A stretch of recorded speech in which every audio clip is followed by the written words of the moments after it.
and that you will bear true faith and allegiance to the Constitution of the United States and the Constitution of the State of California, and that you take this obligation freely, without any mental reservation or purpose of evasion, and that you will well and faithfully discharge the duties upon which you are about to enter. I do. Thank you, sir. Welcome.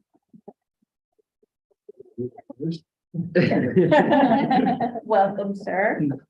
Okay, thank you very much, Catalina. All right, so we will move to, is there any reordering of the agenda items scheduled for our closed session? All right. So may we then have a motion to adopt the closed session agenda? So moved. Second. Awesome. All right, let's move to a roll call vote. Trustee Andrews. Aye. Trustee Capel. Aye. Trustee Clark. Aye. Trustee Lim. Aye. And I for myself. Thank you.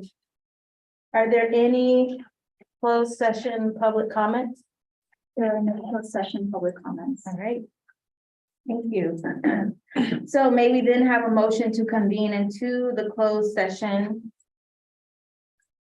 I move we convene in closed session. Second. All right, thank you.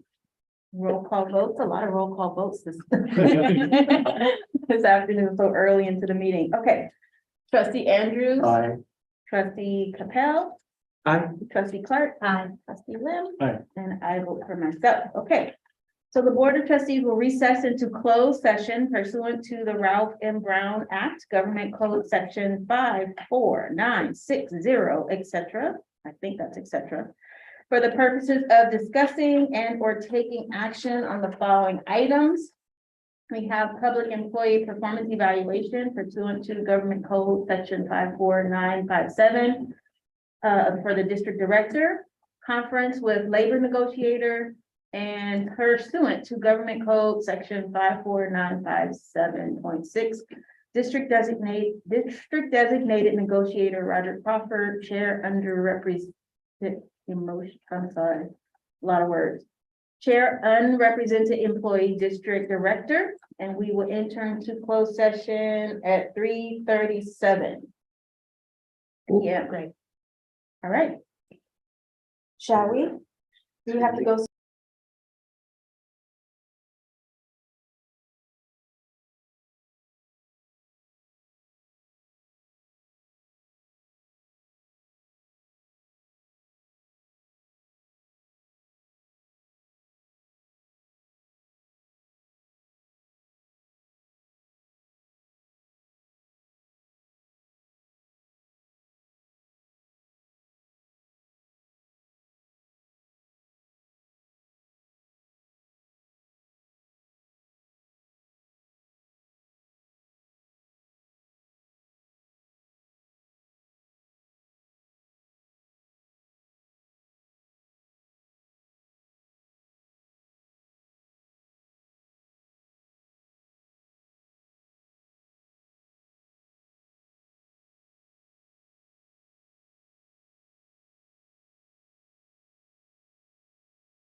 Ready?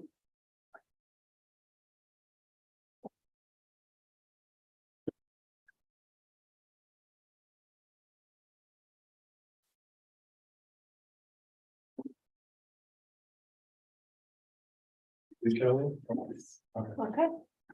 So then, maybe have a motion to reconvene into open session? Right? You can just do it. I can do it? Yep, you just convene a Come second. back, all right, we're reconvened at 6:09. And there's no reportable action to report on from the closed session. So then next, we want to move to the consent calendar. Do we have a motion to approve the consent calendar? So moved. Seconded. Right. And so trustee Andrew, roll call vote. Aye. Trustee Capel, Aye. trustee Clark, Aye. trustee Lamb, Aye. and I for thank you. Right. So we will move to our district department updates and special presentations. And number first is department update reports. Is there any feedback?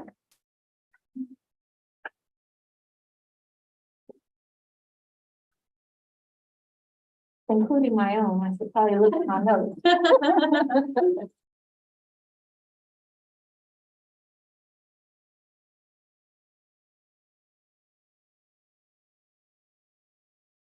I did not make any. Does anyone else have any comments? Okay.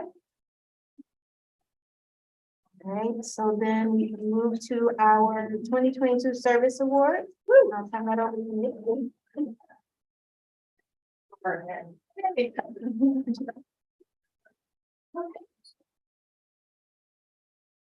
All right, good evening, trustees, members of the public, and all of our staff that are here and online. Actually, we had some virtual attendees. I'm very happy to report that we're going to be recognizing 105 years of service to the Alton and Everett District tonight. Without further ado, we'll be going through the 8 employees by number of years of service, with the most being recognized first. First, we have Anthony Green, whose supervisor is Jonathan Arabalo, who will come share.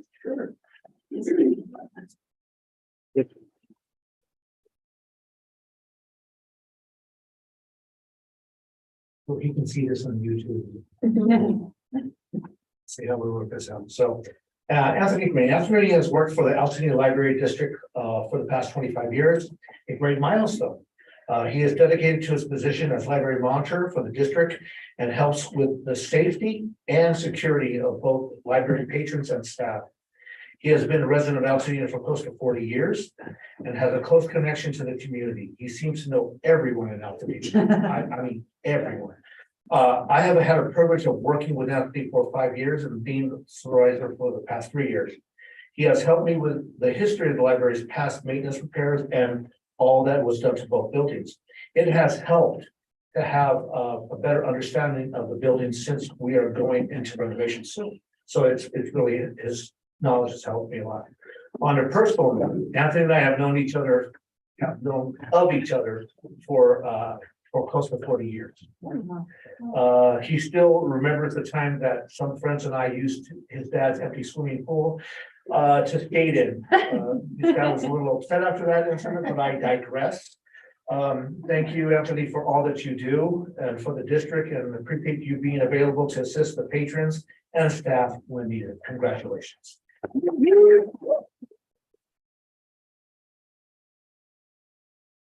And just so the board is aware, we're presenting certificates to each employee as well as a Visa gift card, $50 for every 5 years. That is on the rest. So you're aware.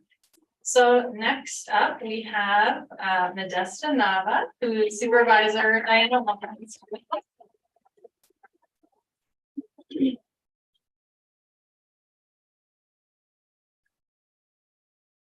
So tonight I have the pleasure of celebrating Modesta Nava, our library assistant, who has been with our district for 20 years. Modesta has been community focused ever since she's moved to Altoona from Los Angeles 20 years ago. One of the first things she did was to learn about her new community, and after moving in, and she visited 3 key service organizations in the area, and of course, Bob Lucas was one of them. Shortly after, she began volunteering for the literacy program when we offered family literacy, which was working with mothers and with young children. It wasn't long after that, because of her dedication and ability to work with others, the library offered her a paid position as a district CSL instructor, the role she currently still holds. From Monday through Thursday, Modesta works with the students, helping them gain basic English fluency. Her patience and ability to working with adult learners are unparalleled. Modesta is bilingual, her first language is Spanish, but we often receive learners whose first or second language is far from Spanish, and they come with very little English speaking proficiency, if any. She has a very special ability to communicate with these learners and establish a strong foundation so they can become comfortable and confident in expressing themselves. It's more than just speaking English and learning how to read and write. It's about participating in society. And Modesta understands that concept of literacy and is able to skillfully translate that into reality for our learners. Her dedication to her job does not pause when she's off the clock. There will be instances where she tells me that the ESL class has enrolled a new learner, and I always ask, how did they hear about it? And she'll say, oh, I met the learner at Super King while I was doing my job. I told them about it. So it is her second nature to talk about the library, and because of this, the district is known as a trusted space at the heart of the community. So Modesta, your work and the passion for literacy really brings the district's values to life through your focus on community building from the ground up and your compassion and humanity for others. My words can never be enough to praise your work. So thank you, Modesta Nava, for the past 20 years, and we look forward to it.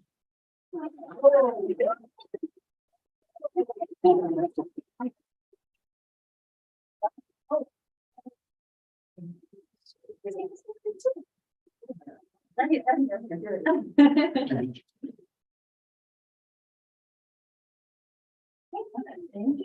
Thank you.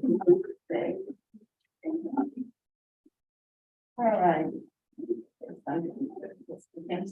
Well, first of all, I just want to say thank you to all of you, and I'm just gonna read this.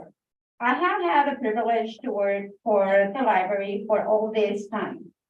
It seems like it was yesterday when I arrived to this place, which is not. But one of the mission that I have to be working here is this. It is help, service, and provide a good service to the public. This is one of my things. Okay, so I want to say thank you all. I want to say thank you to Altadena Library District, and thank you, Bob Lucas Library and Literacy Center for these 20 years. Thank you.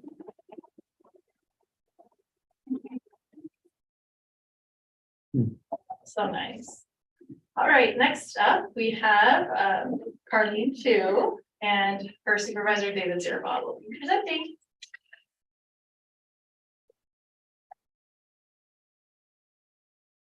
Alrighty, that was tough to follow. I'm David Zierbach, the IT and Technical Services Manager. Carlene works in Technical Services. 15 years with us. So Carlene has been a dedicated employee of the Altadena Library District. She began her work in libraries 15 years ago. That means with her first job in libraries starting here in Altadena. She obviously loved it so much, she's been here ever since. Carlene began as a library page, then a clerk, and then eventually went back to library school and became a librarian.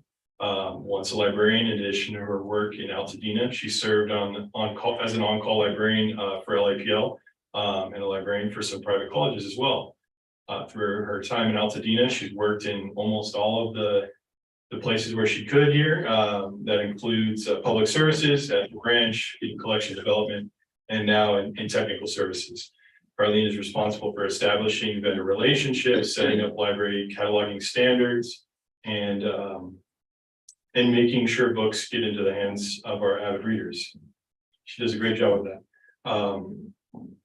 She also continues to support public services by covering desk hours and brings her breadth of library experience to answering any questions that a patron or even a staff member might have. And if you can think of a task in our library, she's probably done it and proficient at it as well. In her free time, she enjoys spending time with her son Julian and her family, and they enjoy watching movies together, visiting the science centers, and experiencing Universal Studios Hollywood. She's an avid movie watcher, so if you want to win movie trivia, you need her on her team. So, very grateful. I've only been here a year, but I'm very grateful to have worked with her through my year, and myself and Altadena are very grateful to have her hard work and dedication over the past 15 years, and look forward to many more.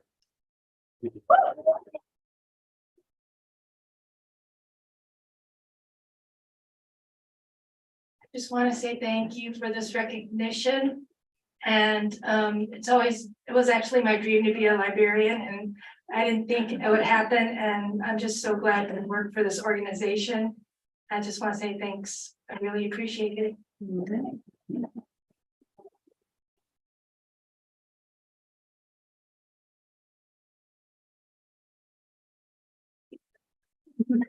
Get in there. Thank you.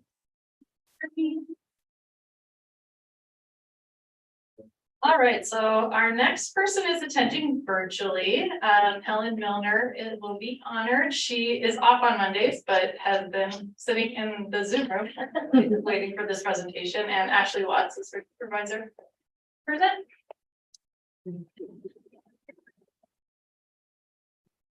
All right.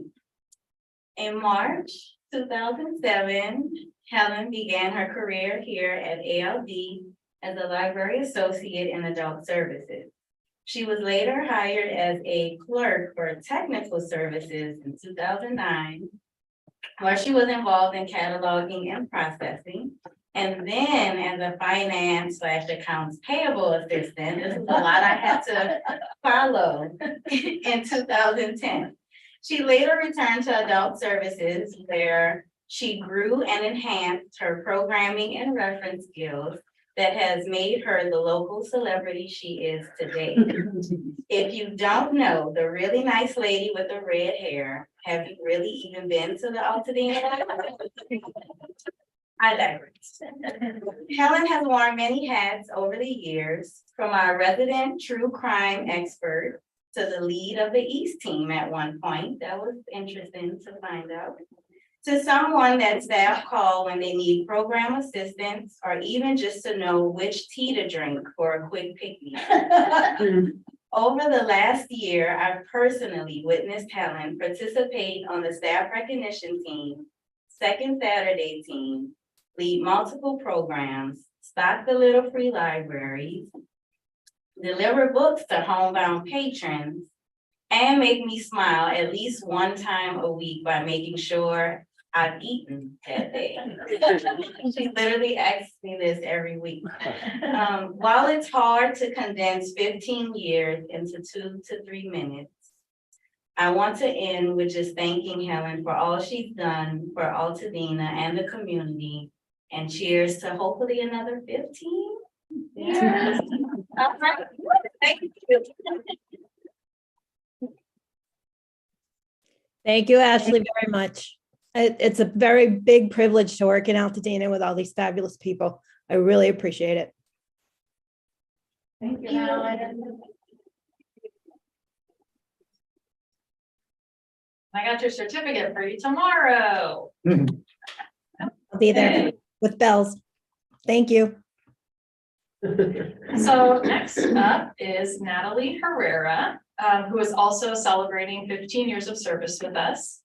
Natalie recently celebrated her birthday and likes to take a few weeks off each year in December for that and to spend time with family for the holidays, so unfortunately isn't joining us this evening.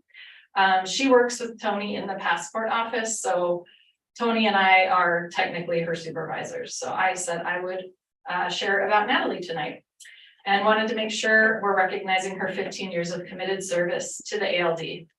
Natalie started working for the district as a library clerk in passport services in 2007. In addition to that role, she also served as a library aide for a few years. Since 2015, she has worked 30 hours a week in the passport services office. She is very knowledgeable and dedicated as an employee. Passport services is a very detail-driven job, requiring yearly certification with all of the changes to laws, policy, and procedure. And Natalie passes her test with flying colors every year. She also provides excellent customer service to everyone she interacts with, in person or on the phone. So the office is usually booked weeks out because of the word of mouth recommendations from past customers. She's also bilingual, so many Spanish speakers drive from far and wide to get knowledgeable service from someone who can communicate so clearly with them.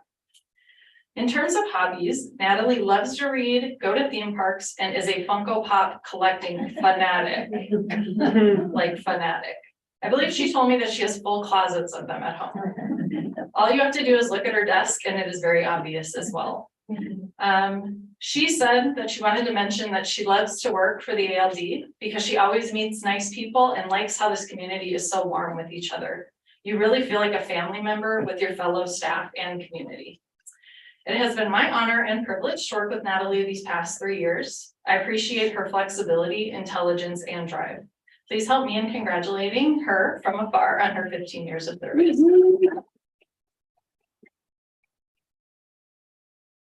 All right, next up, we are recognizing Diana Wan, who is Supervisor Ashley Watson.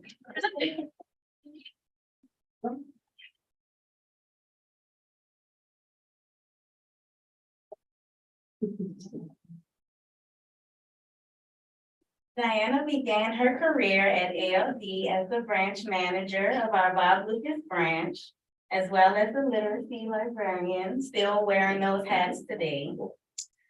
Wearing both of those hats is no ordinary feat. While managing staff, running programs, and servicing patrons is just one part of the job. Diana also writes grants, conducts outreach, and offers support to our thriving literacy program, which she restructured along with her staff. Did I mention she had 2 kids while working here? That should add an extra 5 years of service.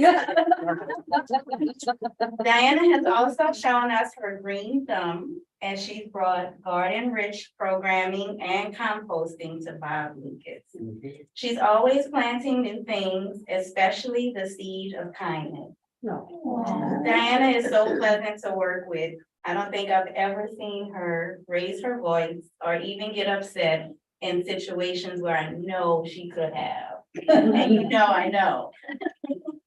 She is very respectable and hardworking and goes above and beyond for the Bob Lucas community. In this year, I've been watching Diana grow and develop as a manager and a leader, and she recently helped our team begin a diversity audit and is working on a programming diversity audit. We'll be the first system probably to get that done. So I look forward to working with Diana for another 5+ years, minus more kids, because I think we're done. But I just look forward to many more years with you, Diana. Thank you for all you do.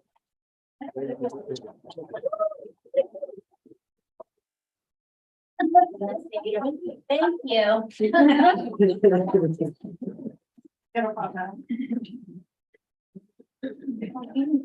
You're in the middle.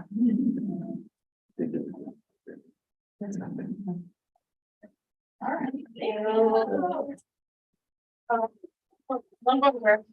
Next up, we have Mark Parsons, who's also supervised by Ashley. Yay. Who's online, right? Be virtual? Catalina? Yeah, he's virtual. Okay. It's still connecting though. Okay, I'll get started. Mark began his career at ALD in technical services as a part-time cataloger and library associate, where he helped at least once a week with ILL. He also selected science fiction and graphic novels, which he still selects today. In 2020, Mark transitioned to the adult services team as a library assistant, where he continued to be our sci-fi and graphic novel guru while picking up other selection niches in our nonfiction collection. Currently, Mark selects for the 100s, 200s, and 700s, and a couple other hundreds are probably wrapped up in there too. In addition to his selection duties, Mark actually enjoys keeping our bib records clean, which is not a popular task, but somebody that pays attention to details gotta do it, and that's him.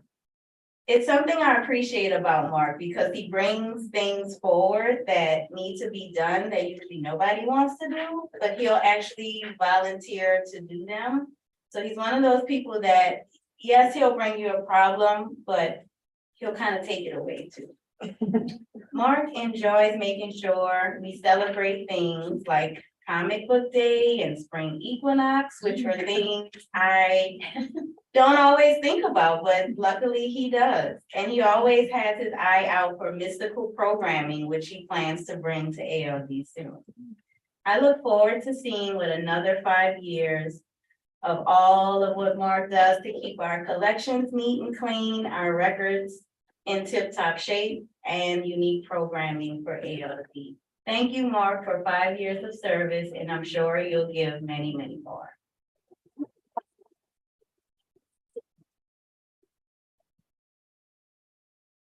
Please watching online. All right, and last but definitely not least, I will be presenting to Jonathan Arevalo. Let's see.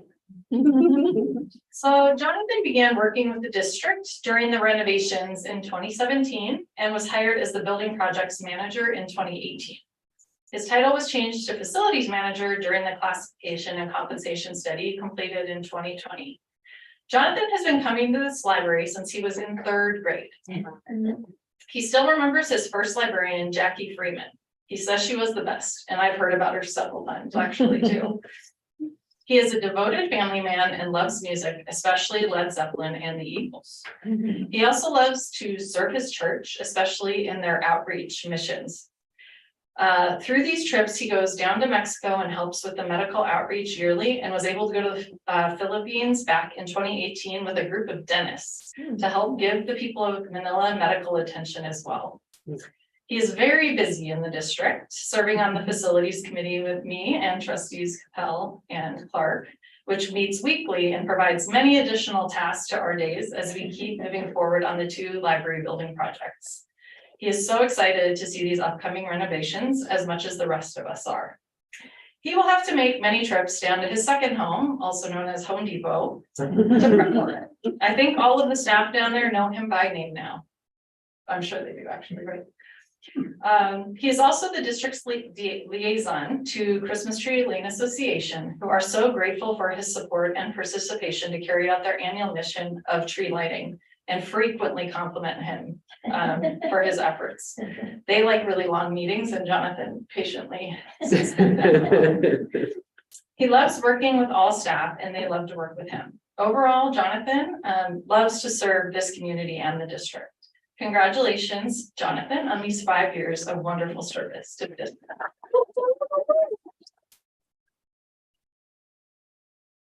It's just you and me.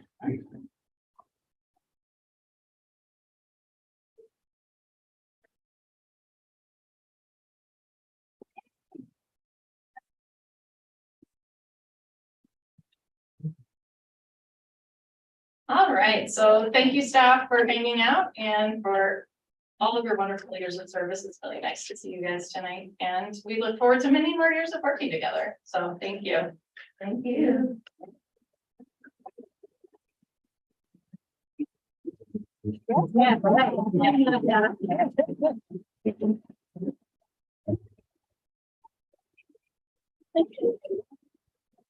Thank you for your patience. All right, so let's let the Love Fest continue. Yes.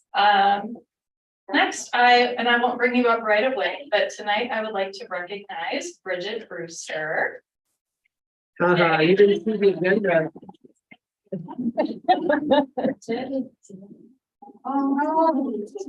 That'll teach you not to read the agenda. I didn't, I'll do this. Yeah. So Bridget has enthusiastically served as the president of the Altadena Library Foundation since January of 2019. She's the only president I have known since joining ALD in late 2019, and has been an absolute joy to work with these past 3 years. Her passion for the community of Altadena has been so inspiring to me since the first moment I met her. She welcomed me to Altadena and the district with open arms and probably a glass of wine. And I have enjoyed our collaborative work so much. Each year, the big annual fundraiser is the Altadena Library Foundation Taste of Dena. Due to the pandemic in 2020, the fundraiser had to move to a virtual format, but in spite of that, raised as much money as it did the year before.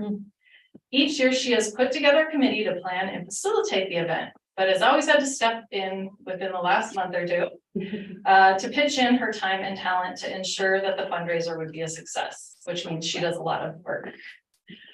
Each year, it continues to raise even more money. This year, I believe it was over $35,000. Which is a true testament to her leadership of the foundation. A couple of fun facts about Bridget. She was born in Oregon, but then raised in Indiana. Props to her for surviving what probably felt like endless winter storms in that state. She was the youngest child in her mama's first family, and then the oldest child in her mama's second family. Not sure if that gives you a middle child syndrome or what. I believe this is what makes her so adaptable in life.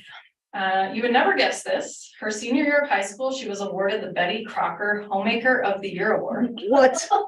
The only award given out on Senior Awards Day where the entire class stood up and laughed, as well as applauded. This is not surprising, but Bridget is a ferocious reader, usually reading more than one book at a time due to belonging to several book clubs. How she keeps it all straight. I appreciate the title suggestion she provides when I actually have a minute or two for pleasure reading. And she's also the proud mother of 5 kids and a very fun grandmother to 8 grandkids. Thank you so much for your almost 4 years of dedicated service as the president of the Altadena Library Foundation. We will miss you as president, but know we will see you at all of our library and community events. Thank you.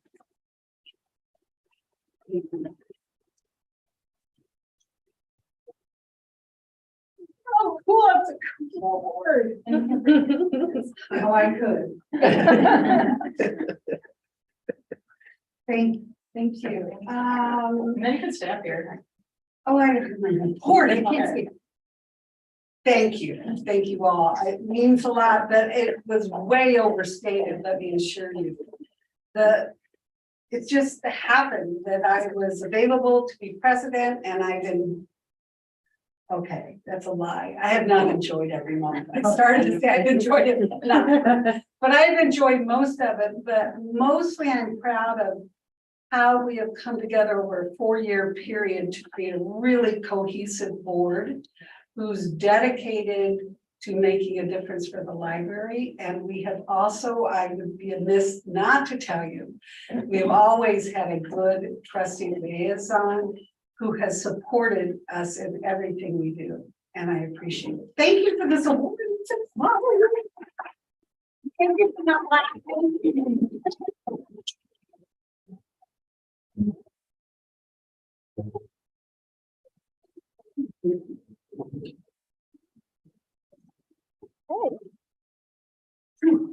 Yes, I am also the youngest child in the first family, and then, or, you know. It's a weird place to It be. is. Next people, what's your birth order?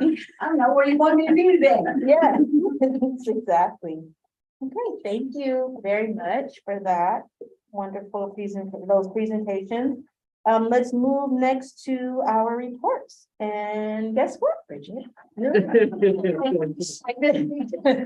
afraid to talk without notes because I start to ramble if I don't have the notes. Very brief report. Most exciting piece of the news, I think, is that we just appointed 2 new directors to our board. We lost 2 and replaced 2. And I'm really excited to welcome both Elsa and Anna. And when we were voting on it, Really? it was the person who had recommended them said, is this like a frozen moment? I guess it is. But they actually, it was amazing when we did the Christmas Tree Lane hot chocolate booth. they were the first two to volunteer, so it was really lovely that they jumped in right away to help us. And the other thing I had said, I was excited, I thought tonight I was gonna present you with a second check for the year. We promised, our goal this year was to raise $35,000 to give to the library district. We wrote a check for $15,000 in June. Yes, in June. And so I thought I was gonna get to give you the rest of the money and then realized, oh, we also got you a $20,000 grant from Pasadena Community Foundation and a $10,000 grant from Tournament of Roses. So we exceeded our goal by $10,000 this year. And then I don't know if we've got time to look at our strategic plan. If you have any questions about it, I'm happy to answer. Otherwise, thank you very much. Thank you. Bridget, Okay. So, any questions or comments for Bridget? All right. On the strategic plan, I thought it was really, really good. I know you put a lot of work into this over the months that you've been working on it. And one thing I gotta tell you is I love the who we are vision. Our library is fully resourced, our community fully engaged. And in my view, you all have done a really good job of making that happen. So Thank you. thank you very much for that. Thank you. We're just excited to have a plan.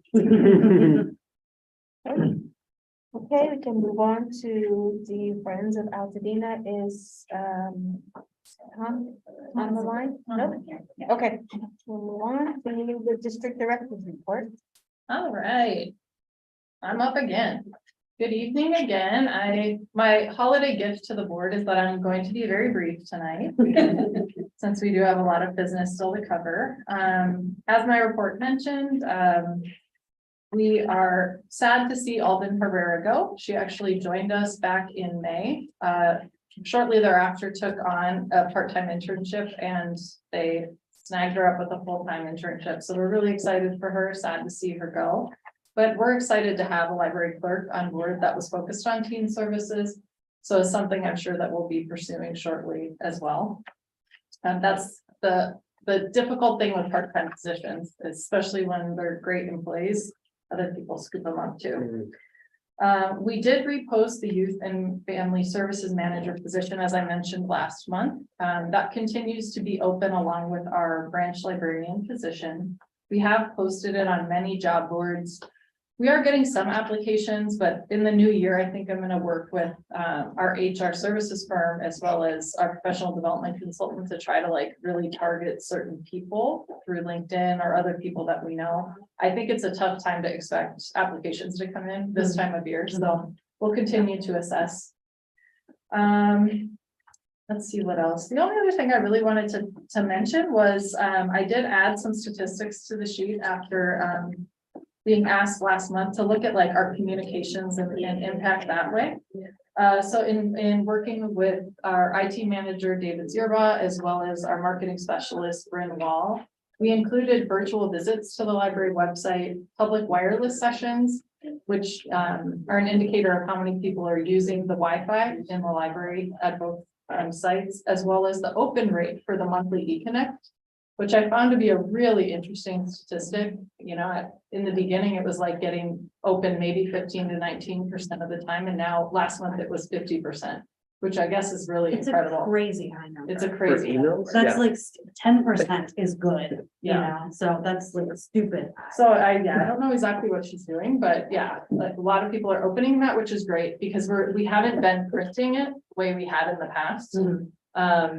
So again, if there's other statistics that you're interested in seeing, let me know, because we do track many other things. I thought this would be a good place to start, and we'll see if that's useful moving forward. Other than that, I did want to mention, sorry, the virtual visits, is that capturing the use of the app, the new app as well, or would that be separate? David? I don't think that is including the app. We collect that data separately. Okay. And the virtual visits are those unique visitors each month? It's really difficult to track uniqueness across multiple resources. You almost need a database to pull Yeah. all of that information together. Okay. Get the library, a unique identifier like a library card, and then track that across all of them. Okay. There's even within like there's systems that perform that activity, but even they are not perfect and cannot give true unique access. That's all. It's just not possible, unfortunately. No, I mean, that makes sense though.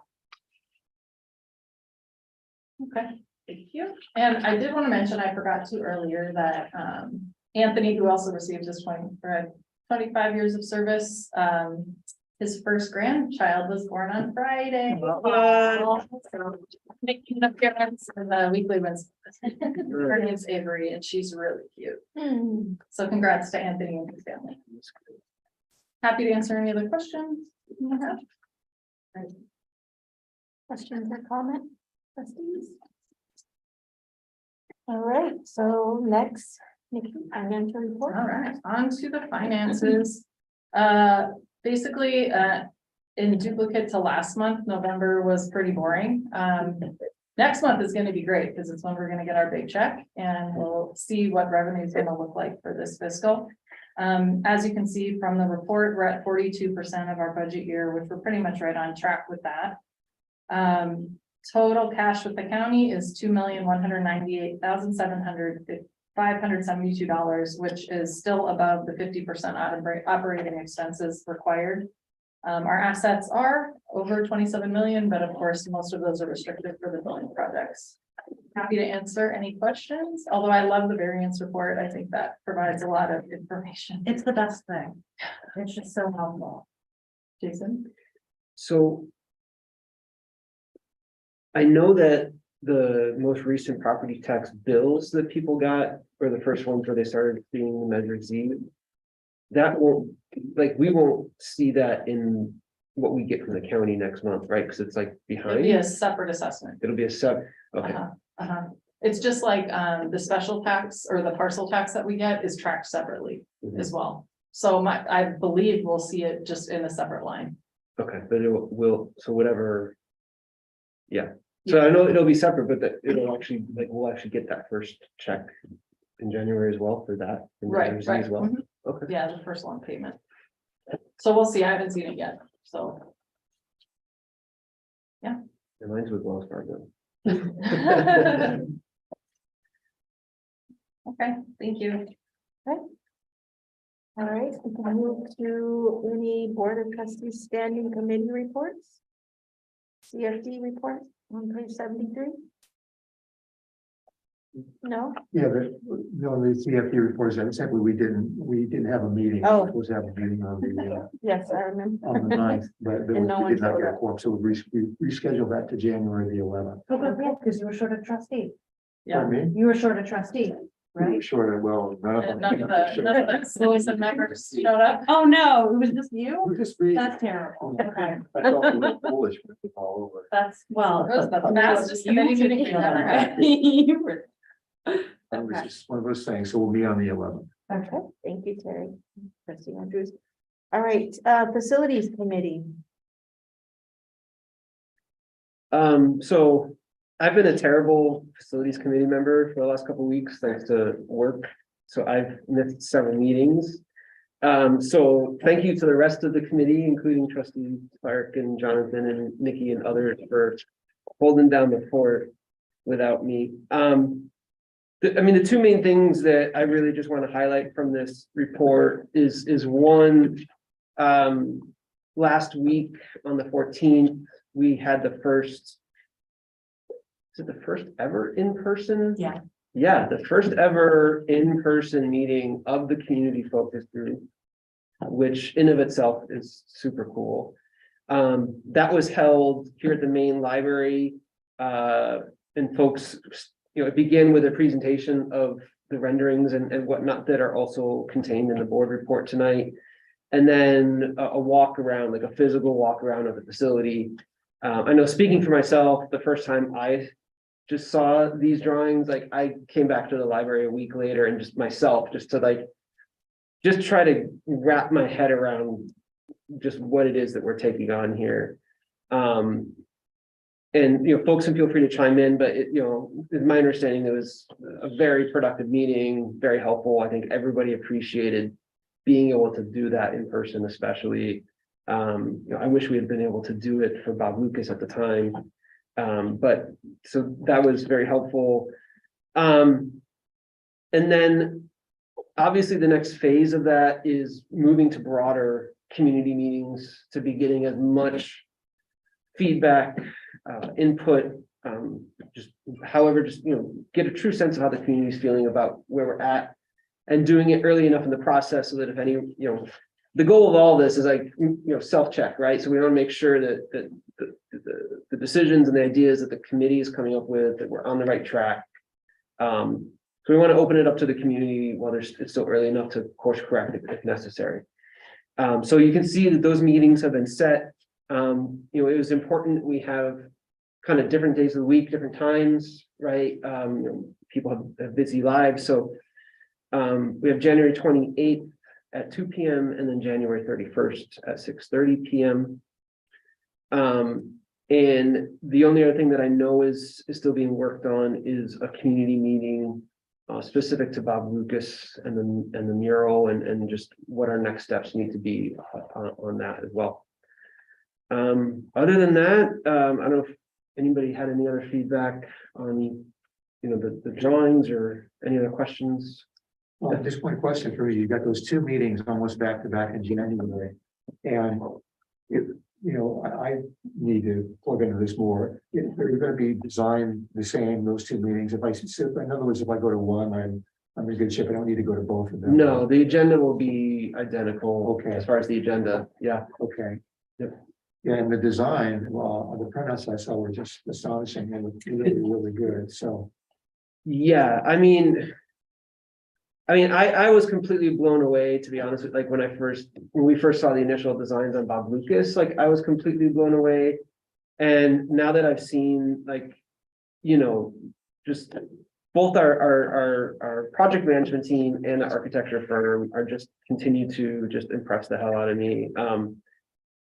I think because of what we've already recognized as the historical importance of it, just its place as far as the design and the architecture responsible for it, just adds like a whole nother layer of difficulty and complexity and issues that you have to be sensitive to.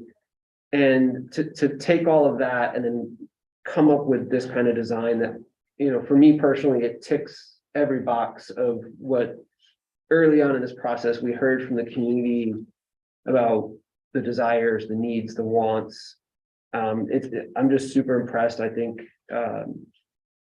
every day we work with this team, it just reinforces that we made the right decisions in who we decided to work with. So, yeah, I'm really, I'm looking forward to this being finalized and all the little details being figured out. And moving forward, it's going to be an exciting few years for sure.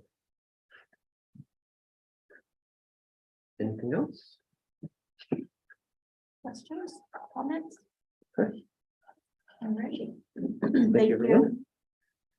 All right, so we have the redistricting committee, which is me, and we added the same report from last month to the packet, just as a reminder for all of us, as well as those of you watching on YouTube and community members, specifically to come out in January, starting the redistricting process. January 23rd is our next regularly scheduled meeting. All right. Moving on to, are there any liaison reports? Or trustee reports? Oh, I'm sorry. No, I didn't have one. I don't have one this month. I'm sorry. No worries. Thank you. Okay, let's keep going. There is no unfinished business. So moving on to new business, we have an authorization for district director to contract with a human resources consulting firm. Turn that over to Nikki. All right. Thank you. Good evening again.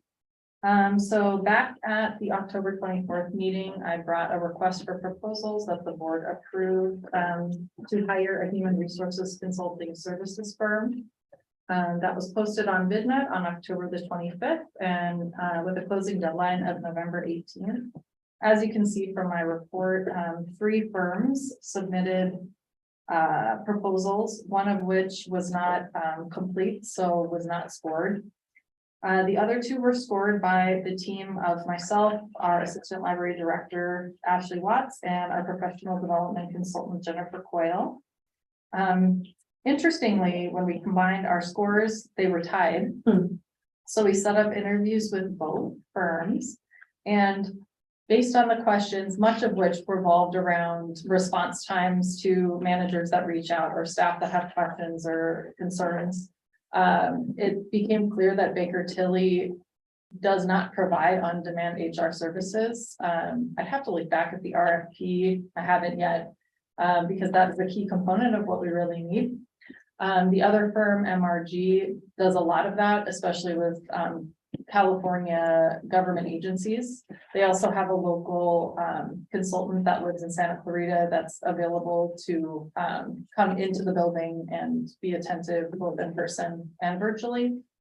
So it kind of was like a no-brainer that we would select MRG. I felt like the interview went well. All 3 of us were really comfortable with all the answers that we received. I don't feel like we're going to sign up with a firm that can't do the work.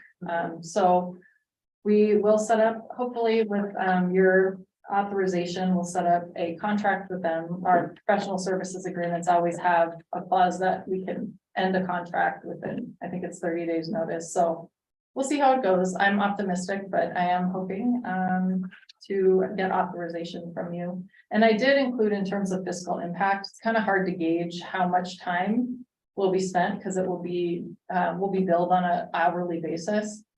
So I guesstimated in talking to both Ashley and Jennifer, approximately 5 hours a week.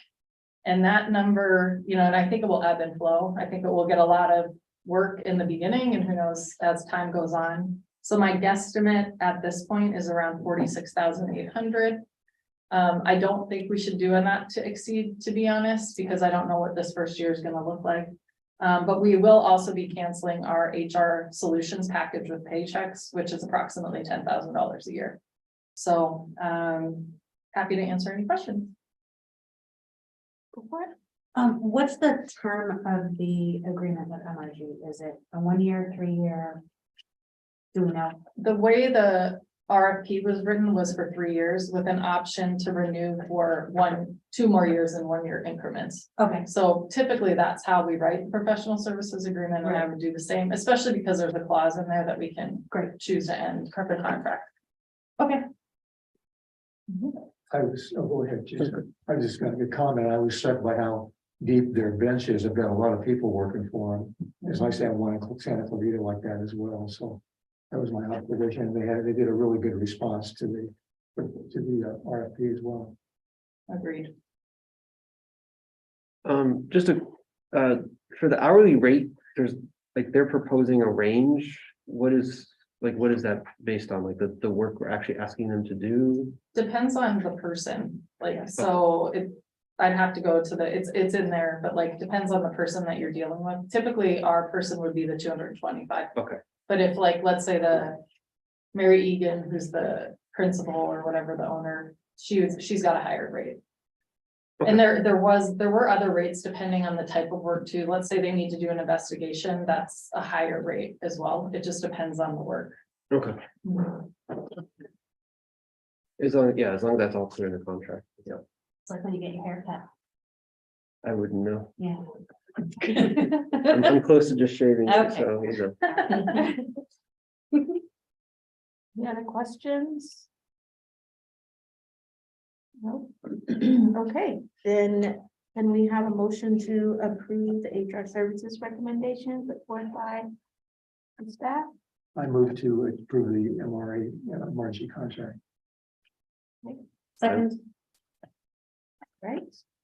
And then let's move to a roll call vote. We have Trustee Andrews, Aye. Trustee Capel, Aye. Trustee Clark, aye. Trustee Lim. Aye. And I thank you.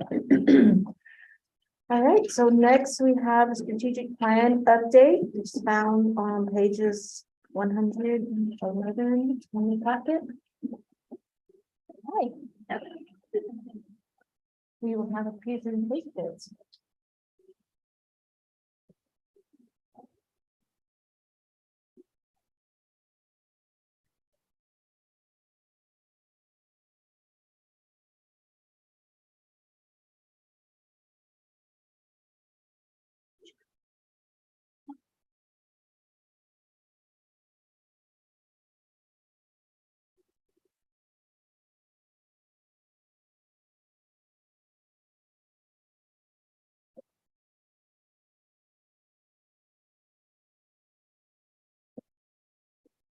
Good evening. I don't think it's showing up. It is sharing on the screen, but it's not showing on our screen. Oh. Let me see if we can just so quick. Check.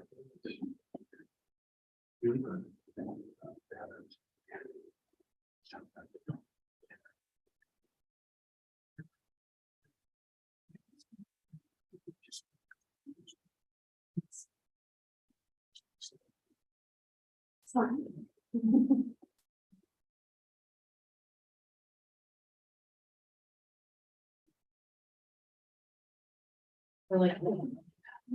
You don't need to pass or anything. All right, good evening. It's so nice to be here and see all of you in person.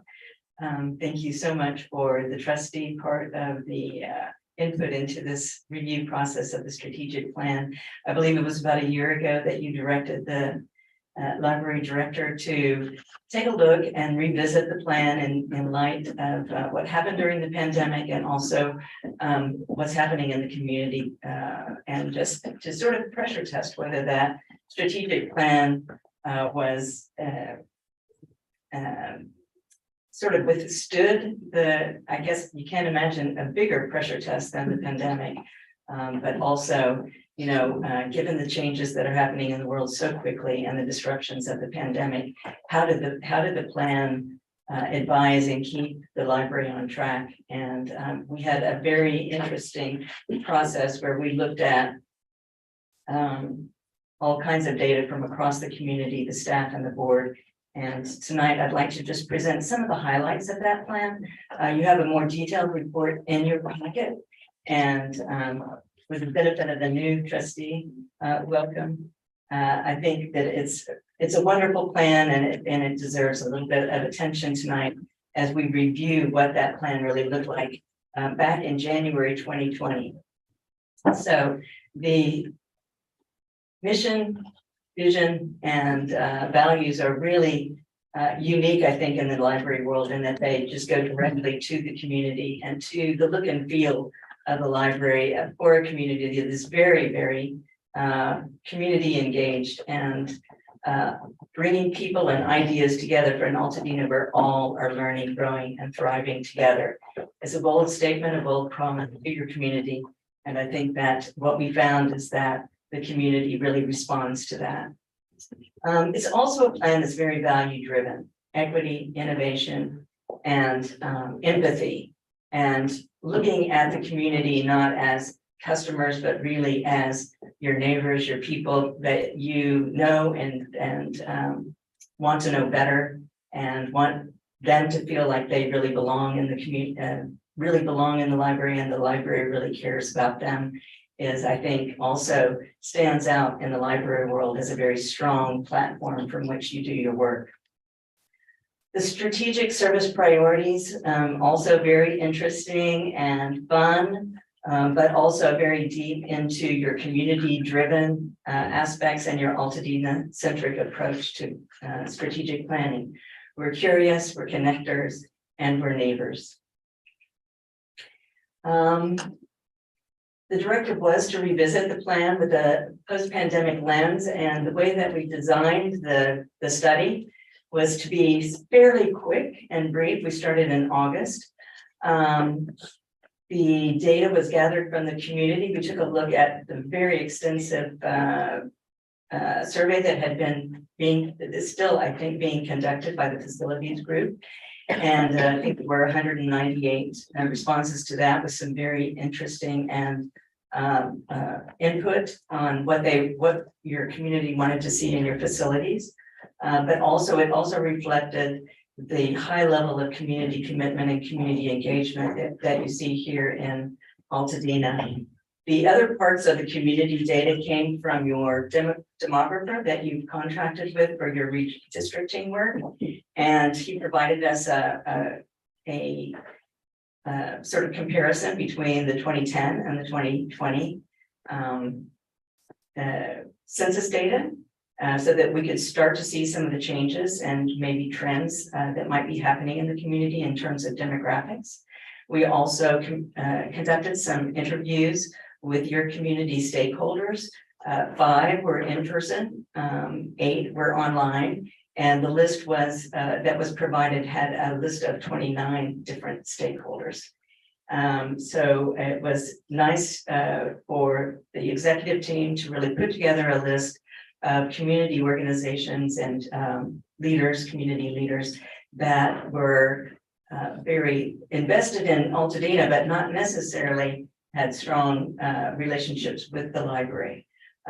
So it was good to see that both in the community survey for the facilities and in the interview list, we had a good mix of folks who knew the library well and those that had maybe a less relationship with the library. In terms of the community data, I think we also need to point to the wonderful turnout that you received during the Measure Z vote. As I understand it, the board did a lot of work and was very, very committed to going door to door and talking about the library, and the results of the 72% acceptance of the Measure Z certainly stands in as a unique event, especially since it was in November of 2020. And so we sort of looked at all that community data together. In terms of the staff input, we used the staff day this year. The director divided the team into tabletop discussions where they discussed what were the strengths of the library before the pandemic, how did the library services and partnerships and initiatives change after or during the pandemic, and then where did the staff feel like the library position really needed to be as the community moves on. The Board of Trustees interviews, thank you all again for being part of those. I can see that it is a board that really cares about their work. I think that you all do a lot of work, and as I've heard the reports tonight, it's been a pleasure to really hear personally from you how deeply you think about the work that you're doing for the community and strengthening the library, really seeing a lot of shift in your job from sort of repairing the reputation of the library to being leaders of an entity that has a great respect in the community.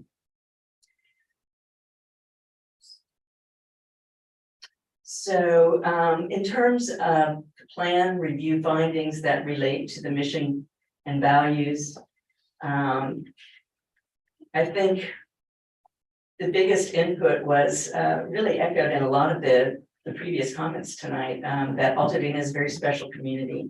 It is a community that has a very deep community engagement, civic pride. It's a beautiful place. It's a desirable location for the residents. And the whole notion that the library is very committed to making sure that every single resident not only learns and grows, but thrives long-term is very big promise. And I think that you're delivering it. What we found was that there was a great alignment among the community staff and board in terms of support for the mission. In fact, one of the town council members said that, you know, the library has a lot of pressures on it because it is an independent entity that is looked to because it's very resourced in an area where unincorporated area where you don't have a lot of layers of taxable entities, and that they really gave the library kudos for staying on their position and paying attention to the mission of the library with the impact that it spills out over into the rest of the community. They felt across the board, I think that staff and the board and the community felt that the library raised its position during the pandemic, that it really was strengthened as it needed to be very flexible, very responsive, not knowing what even like the next day would look like. But certainly over the years where you all as a board had to make very difficult decisions to keep the staff in place and the staff responding, working remotely, working and developing new service models. It was very interesting to see that the plan was adopted in 2020 with the thought that year one would be brainstorming ideas, year two would be prototyping, and year three would be implementing. And of course, that all blew up, 2 months later. So kudos to all of you for the very, I think, difficult decisions you were facing, and to the staff for being among the libraries in the nation extremely responsive, extremely committed to the community and opening quickly, providing all kinds of new service models, getting out in the community with your new mobile units. And this is not lost on the community. To a person, they were really very thankful and appreciative that the library is stepping up and every year is getting stronger and stronger. We talked a lot to the stakeholders about where Altadena is. And I think that everybody feels like it's in recovery. Some people felt like completely recovered, everything is great. Others really felt like there's a lot of business that needs to return. There's a lot of community activity that still needs to return, but that the library is really leading that. And I guess in terms of the challenges ahead, the demographic data that we did receive from your consultant, your demographic consultant, Douglas, sort of points to, I think, some national trends in terms of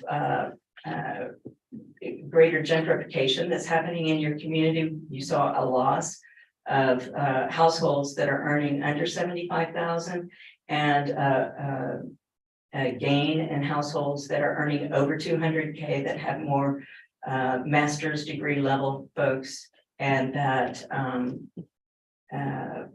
are also older population, so over 60. And this sort of bifurcates your demographics. You still have 32% of your families or your households that are family households with children under 18, but then you also have this large group of senior households that well, senior, but folks over 60. And there is a lot of complex issues that are facing you in terms of how do you balance these resources that you have among audiences that are fairly diverse, but also a very stable and engaged community that is interested in making sure that everybody thrives and that everybody succeeds. So in terms of the mission and values and the vision of being a place where people and ideas come together, certainly the strategic plan not only held, but strengthened the library, and many people feel it's strengthening the community. Your first strategic direction is that you're curious. And in terms of the findings, I think that this was one where it just came up so strongly that the library is considered a very strong civic hub for culture, for learning, and for education. That you are expanding your programs that are relevant, engaging, and very Altadena centric. Your gardens, your outdoor programs, the second Saturday concert events, really just augment and bring together people in a mix that doesn't happen anywhere else in the community. People felt that the library district is very innovative and expanding out into the community, reaching people where they were. And this was one of the major comments that came in from staff. And I think it really points to the fact that the strategic plan is creating a very strong staff culture of community engagement and thinking about the community first, not being that old school librarian where, you know, they are the guides to the knowledge, but understanding that they really are gathering from the community the ideas and the next program and partnership initiatives. And certainly your community partners feel that you are a leader in the community in terms of a lot of areas, not only education and learning as you would, and culture, which are the sort of top of mind issues that come to mind, but also your place for socializing, for mixing up the various people that live across Altadena, and that your outreach services are very effective in terms of getting out to parts of Altadena that wouldn't come to your buildings. There's a lot of excitement about your buildings too. And I think as these new plans come out, it's going to be really exciting to see what the public response is. But as I can tell, even from those early surveys, people are very excited that after decades of discussion, these library projects are underway and they're going to be delivering what your community is asking for.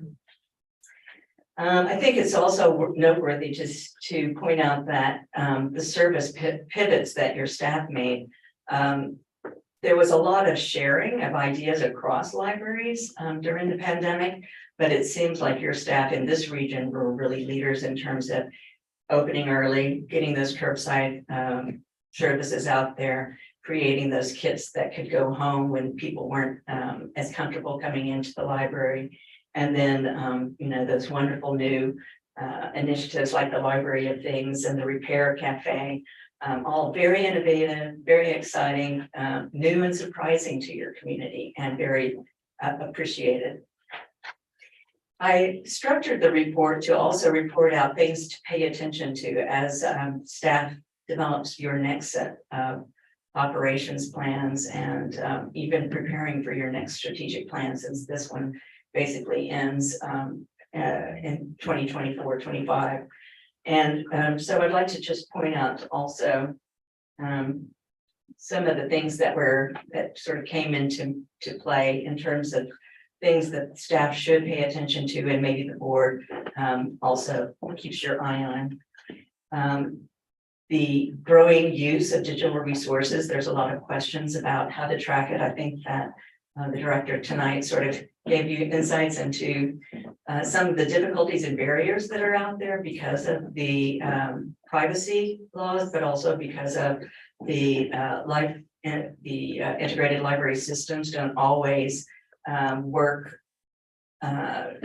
cannot always integrate from the various vendors that you use. And this is a discussion that's going on in the library world for at least 10 years, but certainly there's an appetite on the part of the board and the staff to make sure that they understand those digital resource use statistics better.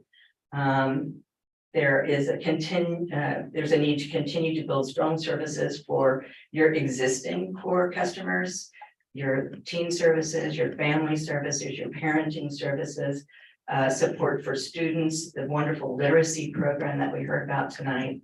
And then also turn your attention maybe more to these new audiences that are emerging through the demographic study, and that is, where do those seniors live? What are their interests? What are their lifestyles?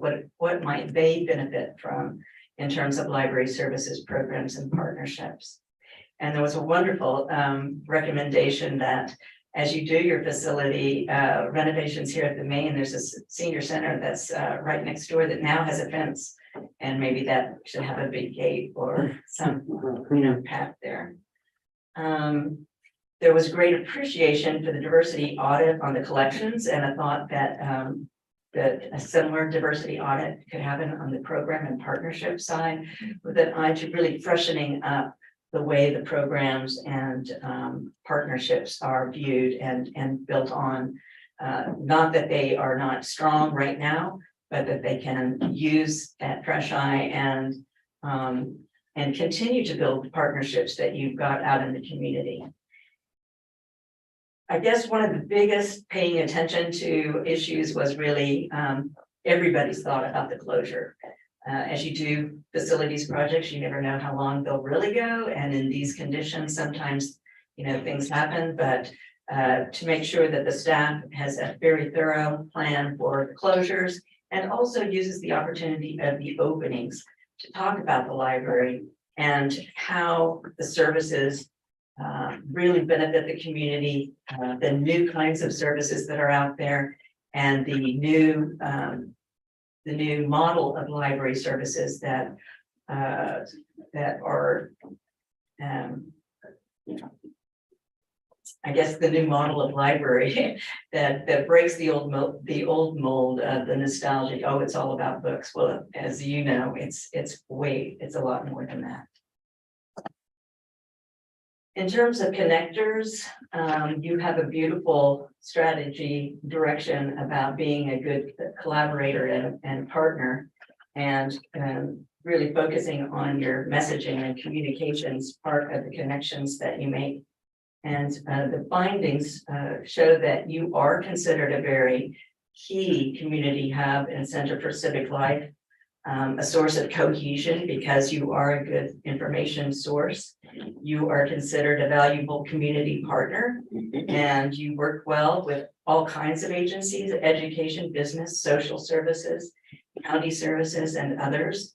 And that you are using your media channels, your messaging channels well right now, in terms of social media.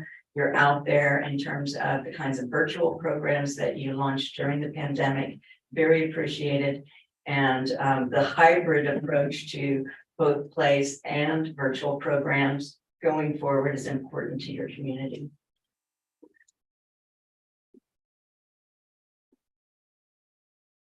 In terms of paying attention, I think in relationship to the connectors strategic direction, there was really a lot of discussion at the staff level, board level, and the community. Well, not so much from the community.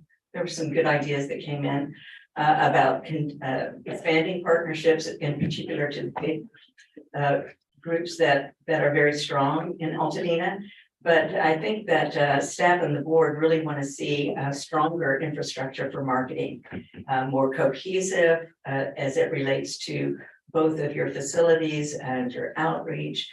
Again, the updated vision and messaging about what a library is today and how it brings public value to your community, but also tracking and understanding the demographic changes that are going on and making sure that if you need to segment your marketing or focus on certain audiences, that you're really reaching them with the messages and the communications that they need. One of the board members was very eloquently sort of stated that your job really is connecting the dots for people, and that you are the one place in Altadena that can reach all those diverse county services, nonprofits, and so forth. And that is a very powerful role for you as you move forward, making sure that those activities and initiatives really stay front and forward. And then just in terms of reaching the equity goals, understanding all of your community and making sure that you are doing that balance between the diverse groups, the cultures, the age, the lifestyles, the life stages. And so I think that it seems like a lot of work, but it also seems like people really appreciate and notice what you're doing in that regard already. The neighbors is a beautiful strategic direction. A lot of the library world is really struggling with, what do you call library users? Users, having such a terrible connotation in terms of the drug world. But customers isn't right either. And so to see the word neighbors really is a powerful statement, I think, to your community, that you see the individuals, you see the neighborhoods, you see the community as a cohesive whole, and you understand that your job is to reach the whole community. And in terms of the findings, you are viewed as a very good neighbor. You're trusted, reliable, neutral, inclusive, resourceful, respected by both residents and community leaders. you're a catalyst for community investment, not only the marvelous facilities work that you're doing, but the work that you support for the literacy program, for human development, for learning, for helping the students, helping the families that are living, in more limited resource situations. And that you're a place that really has that neighborhood feel that Altadena has. And it's a place for people to mix and mingle, is what I heard a lot. You're also considered a very transparent and accountable public entity. In terms of paying attention to your strategy on neighbors, there was some really great recommendations with regards to continuing to build strong relationships with the town council and other community leaders, developing your library champions across Altadena, especially as you face this new redistricting format, and making sure that you've got good leadership coming in from across your community, as well as keeping all of your taxpayers happy as they receive their bills. There was a strong sense that you maintain a culture of taking care of neighbors and stretch your resources to meet the needs of diverse residents, keeping in mind those growing gaps that we see across the nation in terms of gaps in income, education, and age, but also gentrification and addressing some of those longstanding issues of discrimination and bias and housing affordability, a growing number of homelessness, and bigger community issues, really playing your position and playing it well. People feel like you do it, but I think in terms of it being very complex work, always keeping your eye on that, and that's a major part of your strategic plan as well. And then continuing to prototype and experiment and be resourceful about your staffing models and your program and service and partnership models. In summary, the data from all three parties, community, board, and staff, show that the strategic plan not only held up very well during the disruptive pandemic, but it's a great fit for your community. You really are very fortunate to live in such a community that has a caring attitude. And I was very taken by the sheriff captain, or the captain from the sheriff's office, who just said, it's so unusual to live in a community where people really care about each other. And so for the library to take on that as their major value is very important, and it's building the social cohesion and bringing the different and disparate parts of your community together. Very important work. You're seen as a very competent public agency. The board members feel like you're a cohesive team, apparently very different than even 4 years ago. Staff demonstrated a remarkable culture of resourcefulness, accountability, and really feeling like they want to get out and serve the community where they are. And I think that probably represents a very major cultural shift in your organization from 2020. And certainly is distinctive in terms of the nation, where a lot of staff still are very hesitant about going out and back to public service jobs. There's a strong culture of responsiveness and innovation, and in particular, great alignment with your foundation. And in terms of their, as we saw tonight, their efforts to align their mission and their strategic plan with your strategic plan. That also is somewhat unique in the library world. You would think it would be a natural, but I think you're very fortunate to have that alignment and the wonderful leadership that you do have there. And that you're seen as proactive on community challenges, even though they are sticky and messy and uncertain. So kudos for those efforts that you've made, because they're really paying off. And in terms of the major areas for staff and board to focus on, I think 4 bullets sort of really popped out. The marketing and messaging the greater focus on collecting library use data and information so that you are ensuring that you're you're implementing the most successful services and they're relevant.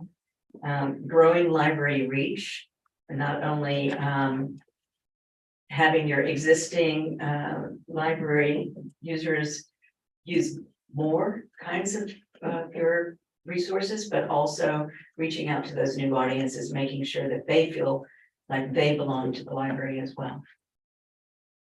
And finally, from the board, I really heard some very strong points about making sure that you're building the kind of community engagement and leadership where all of Altadena knows what a library is, knows what their library is, and you are building the leadership that will keep your board strong and connected to the community and well respected as you have your reputation right now.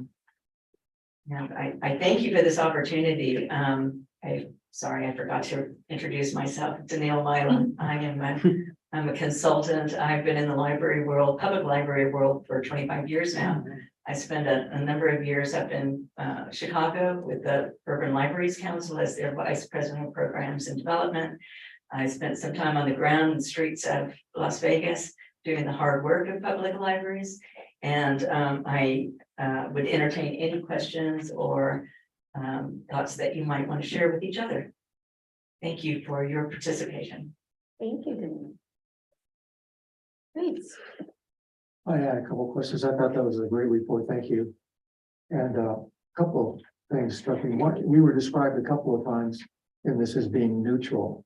And I wondered if the community is seeing this as an apolitical group, if that's what that meant. Yes, I believe, and in fact, I think it was a town council member that was really thankful that you didn't get embroiled in every political issue that came up, that you stood your position, you used your resources for the library mission, and we're an excellent partner, but not distracted, I think, by political. Really a local politics comment then, right? I believe it was. Well, that's interesting that, you know, how we're seeing from other folks. That was the whole interest of this report to me, is how other people view us in the community. And I wish the entire library staff was here to hear all the great things that are said by the community about us. That's really terrific. And said about your staff as well, I must say that That's what the stakeholders were so just appreciative of the culture of the staff and the culture of the library.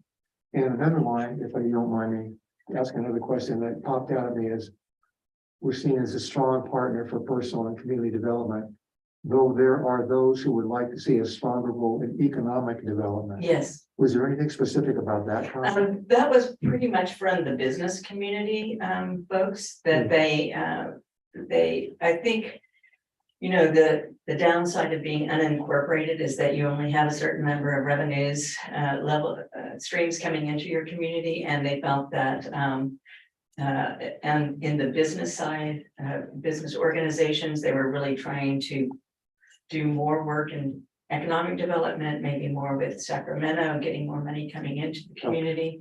I don't think that they expected you to jump on any particular initiative, but they were very appreciative of your participation in the Rotary, in the chamber. But I think they also see on the horizon some bigger things coming that they would like support and maybe a place to talk about them, or, you know, so I think it was at that level. And then one more, that's not, and that is, you talked about the census data. You could compare those and see the different socioeconomic groups, you know, changing from one thing to Yes. another. And you mentioned that 23% rate of Spanish spoken in the Yes. home. So I Yes, suppose that means Spanish is a first language, right? yes. Yeah, not that you should have, but did you speak to anybody from that cohort of people that get their views of the library? I am not aware that Okay. that we touched on any groups that were Spanish speaking. Yeah, I from the list that you all created, for any of those groups particularly. Well, the community surveys that came back in were anonymous.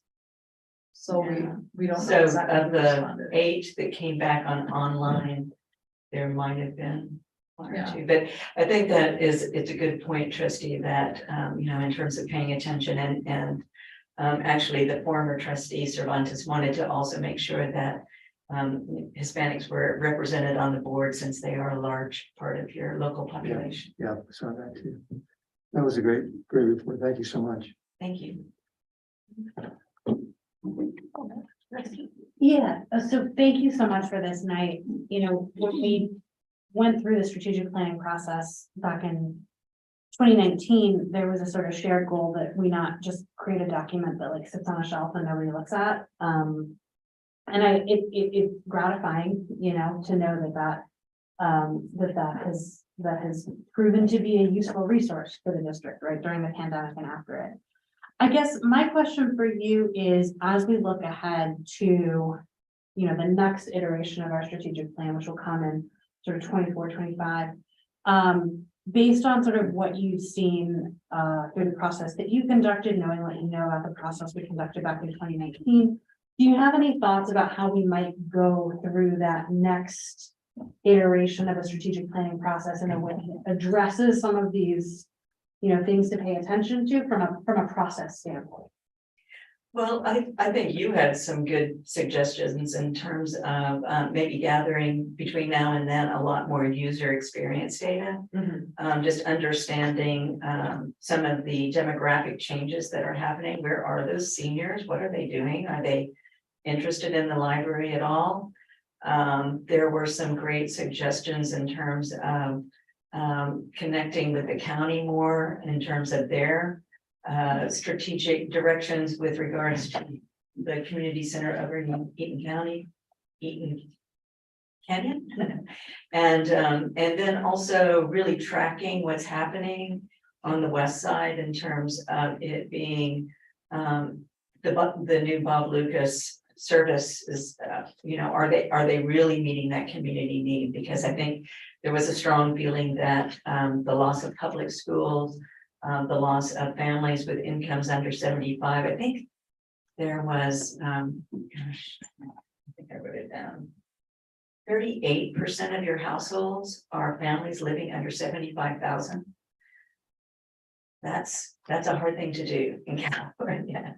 So, and in these days of inflation. So I think there was, if you could, I think you always get a better strategic plan when you know who you're planning for. And so I think your suggestions in terms of the user experience, but also like making sure that you're hearing from all of your community. And I believe it was Trustee Capel who said, all of those little canyons, all those little enclaves, they're not always vocal out there in the community. Obviously they feel well represented because your vote was pretty amazing, especially in the middle of a pandemic. It was astounding. But I think that there is some great work that can be done, especially if you're during the closure, maybe using your staff differently to go out and canvass and survey. And I loved, oh gosh, the woman who runs literacy. Medesta, that she's, in the Super King. Yeah. That was, I think that kind of information is really important. I know the last process would work with your staff a lot about the user experience, and I think that really made a difference in terms of their buy-in and understanding what you mean when you say community driven, culture driven, equity and inclusion and belonging. Those words are bandied about a whole lot these days, but I feel like your staff really get it. And I think so continuing that work too. Your staff feels very supported. They feel like the development they get is the kind of development they need, and they want to continue to learn these new tools that are out there in the private sector and apply it to their work here in the community. That's very helpful. Thank you. Any others? Trustees? I have a quick question. It's more for you, Nikki. Has there been this similar presentation done for the staff or at the staff meeting?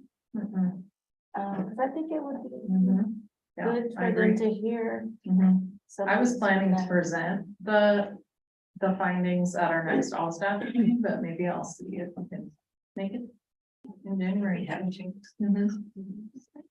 Yeah, they're aware that it's gonna help build the operational plan for 2023, but we're presenting it to you guys first. But yeah, great suggestion, thanks. Any other questions or comments?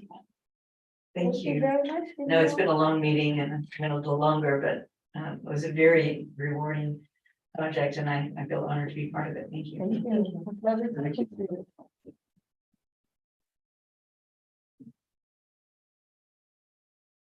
Okay. All right, we move on to the annual report, Nikki.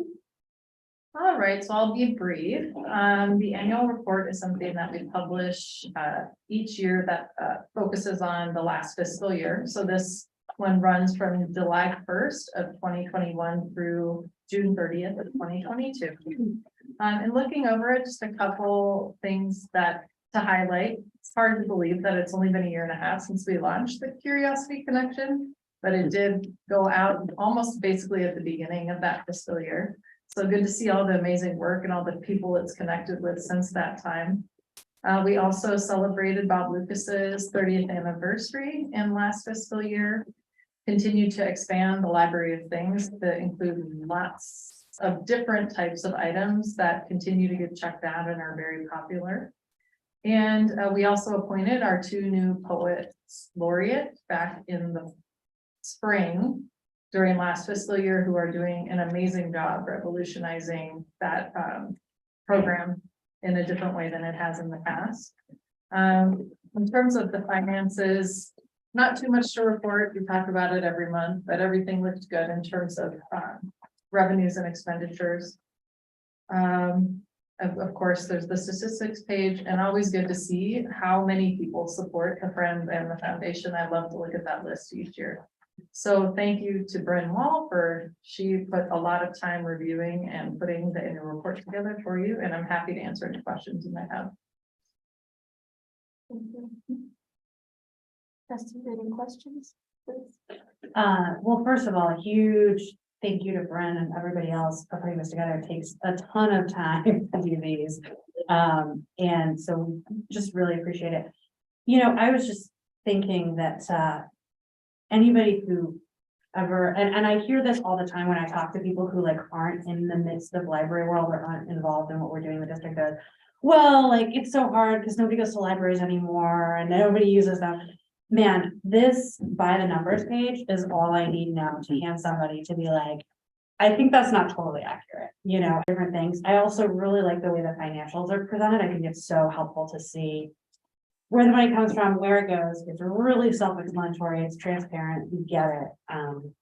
So I think both of those, I mean, all the storytelling pieces and the photos are amazing, but those two also for people, you know, who maybe aren't used to what the district is doing are just so helpful. And I know that I will be using them, I'm sure. So thank you so much to everybody who put this together. It's great. It's a good point. I mean, if you're out advocating, it's a great resource to share if people have questions. Do we It's have had a printed lot. copies of these? We don't have printed, but I could get some out there. We get a couple, Yeah. just yeah. to have on hand. Stick them in my back pocket. I mean, I would say like, even like, if there's no other poster board being used at the time, just like have that Have a out with the stack of Curiosity these. Connection, like Yeah. just boom, right? Because like, I think the Curiosity Connection more than anything is catching people who, like the people that Katie's talking Yeah, about. yeah. right? Yep, great idea. That's great. I mean, I think this entire board meeting tonight has just been like both overwhelming and humbling, just to exactly what you're saying, Katie. I mean, the amount of everything that's happening connected to Altadena libraries, whether it's staff dedication or, you know, all of the above, and just having all that packed into one agenda tonight has, been pretty impressive. Yeah, I agree with all these things, and you know, the layout, you did this, I know, with help from everybody, but it's just terrific, and remember going through some of the annual reports way back in the day, just doing research and stuff. And they would change styles and they were, you couldn't read them and they didn't have data that really woke you up as this stuff does. But the good one was the one you mentioned, the Friends of the Library list and the foundation list who's a member. I gotta get my friends donating to this thing to see enough of my friends' names on there. So I'm gonna go after that with this, with helping this list. My name is misspelled. Oh. They put an E on my name. We can't afford it. We're not an E kind of house.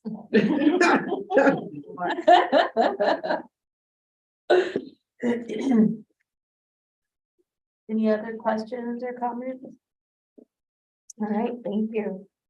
Okay, moving on to item D, review and approval of with class. Okay.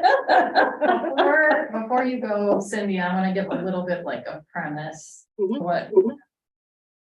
So this thing kind of like, this item really kind of came out of the blue. Cindy Byram and Christy even, who work for our accounting firm, ideally reached out to me because they wanted to talk about this fund, and she's gonna, as you saw in your package, there's a lot of information about it. Typically, this is something we would run through the budget committee. Yeah. And I mentioned that to them when we met maybe like 3 or 4 weeks ago. And they had said with us getting our big check in December, it made sense to bring it sooner because we'll gain so much more interest by switching things out. That we decided to bring it to the board. Doesn't mean it has to be acted on tonight, but I wanted to give the board the option to look at this now. So anyway, that's kind of how we got here, because typically this would run through the budget committee. So now I'll turn it over to Cindy. Thank you. Sure. Good evening, board. I'm sorry. Are you back? Thank you for being so patient, Cindy. Oh, you're welcome. Do you hear an echo on your side? No. Okay, then I will just continue. The main objective of your investment policy is safety, liquidity, and yield. So yield comes last. Obviously, we want to have the most safe investments, and the county is very safe investments. The yield has been 2.3% recently for the month of October. Interest rates have been rising, and typically county pools, their investments are about a year out. So we started looking at just a couple of other investments that are yielding greater returns and are just as safe as the county pool, and are more liquid than the county pool. Liquid means you can get your hands on the cash right away. With the county, it's a manual paper process that takes a minimum of 2 weeks to get our money out. So we looked at 2 different commonly used investment pools. One was LAIF, that's the state of California run investment pool, and the other one was CLASS, which is a JPA investment pool, very similar to LAIF. Both of them have what they call a stable net asset valuation, meaning it's $1 in, $1 out. Both of them you can get your cash within the same day if you call by 10 o'clock. They really compare equally in all avenues except for one thing. The CLASS investment strategy is a shorter term investment strategy. They're about 120 days, whereas LAIF is about 300 days. And as such, as you know, interest rates have been rising so rapidly that CLASS is performing at nearly double as to what LAIF is at 4.06% versus LAIF at 2.12%. Both of those investments are higher than the county pool and offer better liquidity. Yes, because you can get on the cash faster. The CLASS fund, though, because it's shorter investments, is yielding twice as much. And I think all things being equal, I would recommend CLASS as an investment. I would recommend taking the $2.5 million out of the county pool and putting it into class so that you can earn double the rate of interest of what you're making now in a very safe and liquid investment. And I'm happy to answer any questions.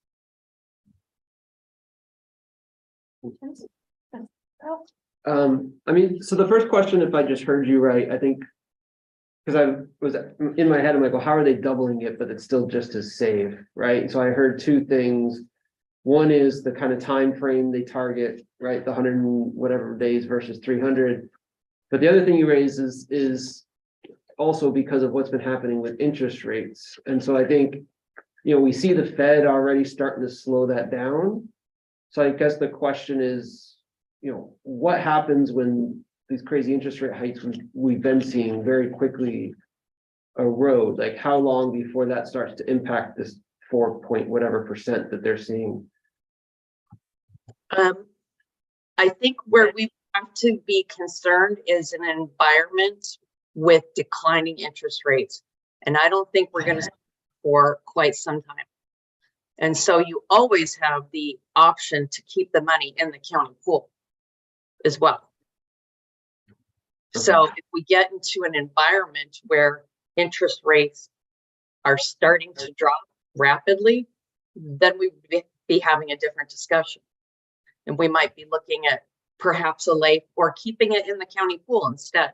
But having this option right now is going to give us at least a couple of years of much better returns.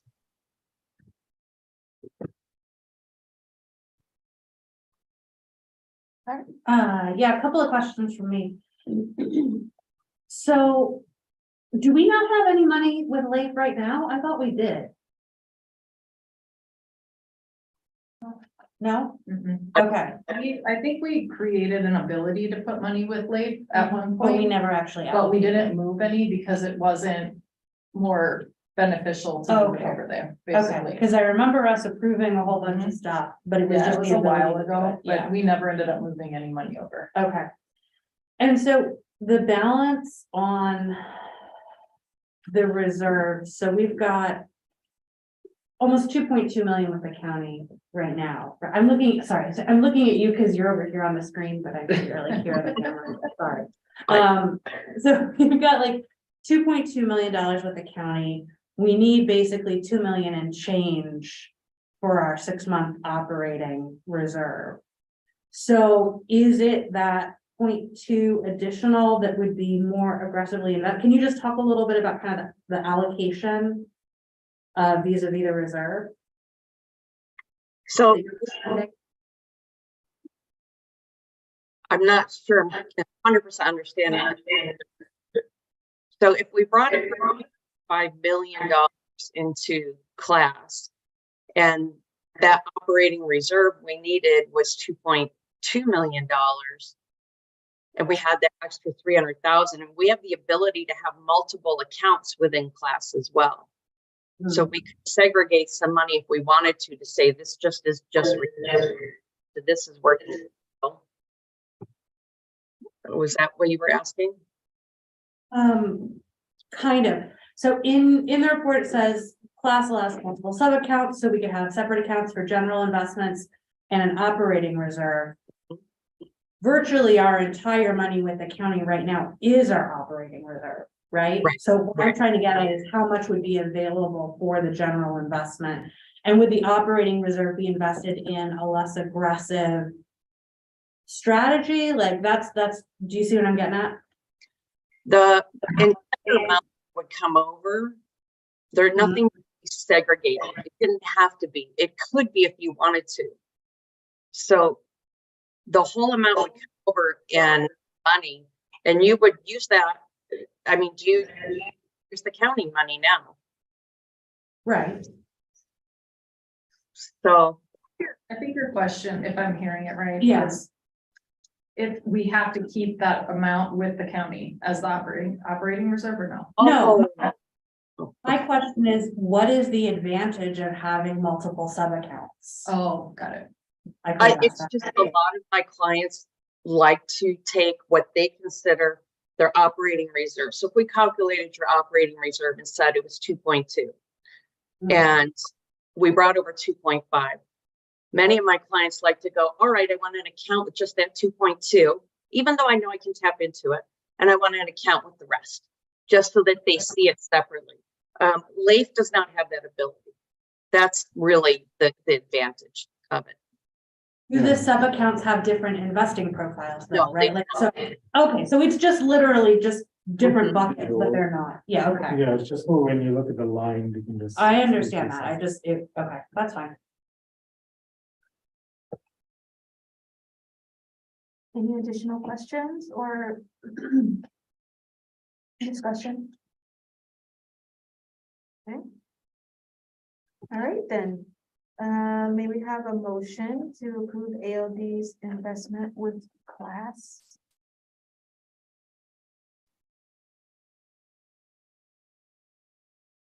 I'll move that we move our investment to this. To class. Is there a second? Sorry, so there's like a couple of recommended actions in Okay. the report, so I just want to make sure I understand your motion. So you're recommending that we do all the things in the report, right? That we withdraw everything except 20,000 from LA County and invest it in class, and then close the money market account and also transfer that into the class fund? Or no? That's the motion that we're asking for, right? Yeah.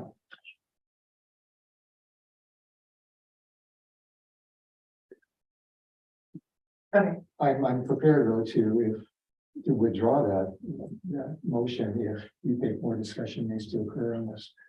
Can I ask a clarifying then? So. And I apologize, the data, it's my answer that I'm looking for is probably in the pages there. Because you just referenced the county plus the money market account. I thought all our money was with the county right now. We've got like 15 grand in a Pacific Western money market account. Oh, okay, That's just there for, I don't know why, because. yeah. I'm sorry, I should ask. So. Do we need to clarify then that we want the sub account set up? Like, does that need to be in the motion or is that already built into the motion? Well, I thought. So the recommendation, yeah, the recommendation is to staff and accounting firm I Bailey recommend that the district withdraw all funds except for $20,000 from the county of LA and invest and enroll in the class prime fund. Staff recommends that the money market account be closed and transferred into the class fund. That's the recommendation. Okay.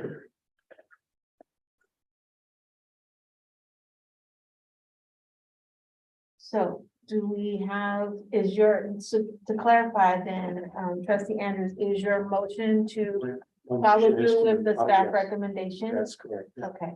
Is there a second? I'll second. Okay. Then let's move to a roll call vote. Trustee Andrews, Aye. trustee Capel, Aye. trustee Clark, Aye. trustee Lim, Aye. and I'm going to abstain because I don't quite understand. Okay. All right. All right, let's move to item E, review and approval of employment agreement appointing the district director. Can I make a motion on this one? Sure. Okay, I am going to move that we extend the director's contract until February 28th of 2023. Pending further negotiation. Do we have a second? Second. Okay. All right, let's take a roll call vote then. We have trustee Andrews, Aye. trustee Capel, Aye. trustee Clark, Aye. trustee Lynn, Aye. and an aye for me. Thank you. All right. Next, we have SB 165, Local Agency Special Tax and Bond Accountability Act report. Is that you, Nikki? All right, yes, it is. Okay, I haven't looked at this in kind of a while. Basically, our CFD, so Community Facilities District Administrator, NBS, emailed us that this is the disclosure that we have to share with the board on an annual basis. With the funds, the deposit and other information, we're just required to share that with the board, so. It is informational. If you have questions, I probably would need to have Christine attend to be able to answer those. I knew this meeting would be a little long, so. We actually had it as an informational item on our agenda. Yeah, it was gonna run through the CFD. Yeah, so you would have had the discussion and the, So what we could do is we'll have her attend in January and and then Terry report or whoever is the chair of that committee report back out. If there was any discussion or question. Yeah, that's right. It was gonna get vetted first. I forgot. Okay. Thank you. All right, next we have our old favorite, review and approve resolution to extend the provisions of resolution 2021-5, authorizing the Rockefeller conference meetings of the legislative bodies of the Altadena Library District. Do we have a motion? Move to approve. Right. I'll second. Thank you very much. All right, we'll turn on the bedtime alarm. Let's do a roll call vote. Trustee Andrews, trustee Capel. Aye. Trustee Clark. Aye. Trustee Lim, Aye. and I vote for me. Thank you very much. All right, we have completed our new business and we can move on to governance and the first item, election of officers. All right, so let me find my script here. Board officers are elected at the end of the calendar year per California Education Code 35143. Those elected officers are the president and secretary. Once the president and secretary have been elected by the board, the newly elected president can begin appointing or reappointing members to standing committees and choose to dissolve or establish ad hoc committees. The president will also appoint the board liaisons. So the board will now begin the process of electing our two officers, that of president and secretary. Unless there are any objections, at this time, I will open the floor for nominations for the position of president.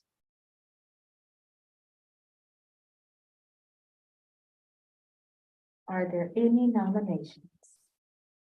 It's always so weird and awkward. Such a weird.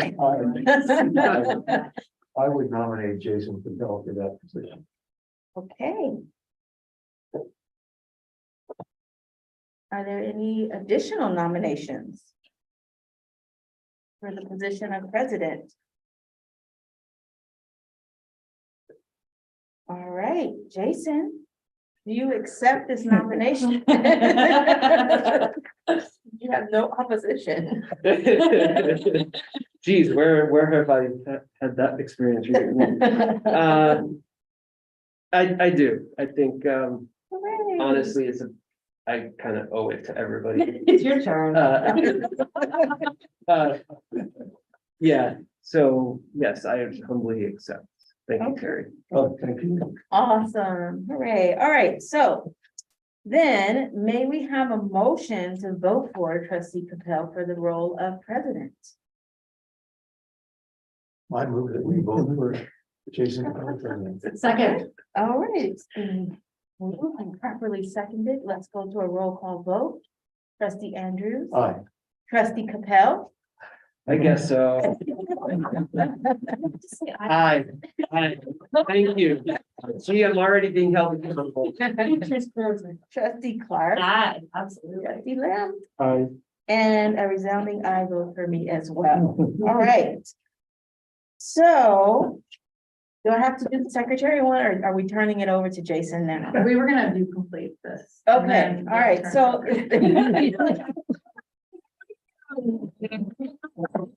I'm looking forward to my gavel. I know. You know, I meant to bring one, but I couldn't find mine at home. All these misbehaving. All members right, of the public. so then, do we have any nominations for the role of secretary?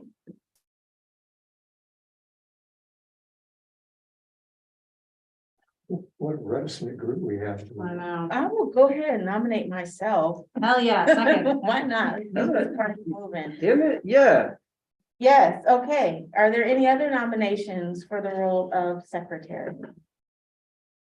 Okay, then let's move to a roll call vote. I move that you be secretary. Oh, wait, do we need to move? Yes. Well, thank you did it last time. Okay, yes. There's a motion. Is there a second? I will happily second that. Okay, great. All right, let's now move to a roll call vote. Trustee Andrews. Trustee Capel. Aye. Trustee Clark. Aye. Trustee Lamb. Aye. And an I guess so. All right. Now, thank you. We have taken care of our officers. I am happily going to congratulate you, Trustee Capel, and turn the meeting over to you. So we can finish off these other positions that the rules call for me to appoint people, but I think with our better and more recent tradition, I think, having a conversation around just where the rest of the board is feeling, plus, we have a new member who we're all just getting to know tonight. So, I'm not sure, Boone, if you have any particular feelings about any of these. So the positions that we have 3 liaison positions. We have government relations, and then our 2 support groups, so the Friends and also the Foundation. We have 2 standing committees, 2 ad hoc committees. So we have the Budget Committee, Community Facilities District, and then we have redistricting, and then facility. From my perspective, I know, Terry, I've always been super impressed with Terry's extremely detailed reports on government relations. So unless somebody else really wants to move into that role, or if Terry wants to relinquish it, that would be my first recommended appointment. Accepted. Yeah, Okay. I agree. I know earlier tonight we heard from Bridget, just, the foundation always being very happy with the support they've gotten from the board and the various liaisons. I know we've tried, I think most years, to kind of mix this one up a little bit, just from my perspective, as an intentional effort to make sure that all 5 board members are building and developing a relationship with both of our support groups. So I don't know if anybody who hasn't had an opportunity yet to take on one of those roles. I think Boone in particular, being new to the board, it would probably be good if you wanted to take on one of those. In short, it's basically the liaison attends the meetings of the Friends groups. Provides updates, just kind of what the board's been up to. And then, if there's any particular questions, feedback, whatnot that they have that they want to be brought to a board meeting, kind of just make sure that loop stays connected. So if that's okay with you, I don't know if they both serve a little bit different roles, a little bit different responsibilities. If you have any particular interest either way. I like both organizations. I'm familiar, so I'm happy to backfill, front-fill wherever. Okay. Are any other board members want to particularly fill any specific interest in either of those roles right now? I'm happy to go wherever. Okay. So, yeah.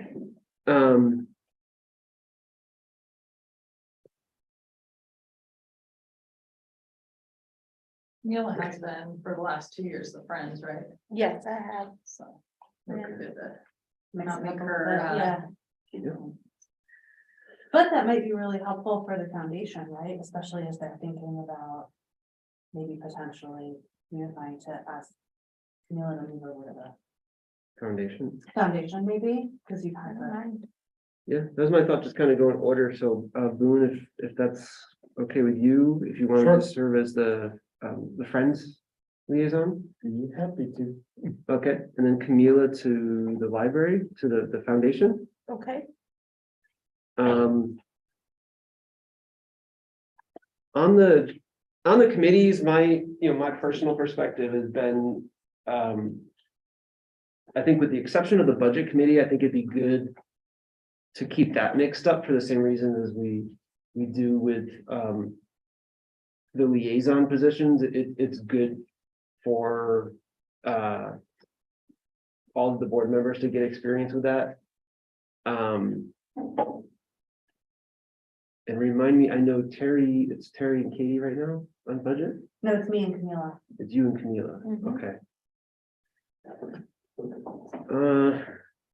I mean, how are you guys feeling as far as desire to remain on the budget committee?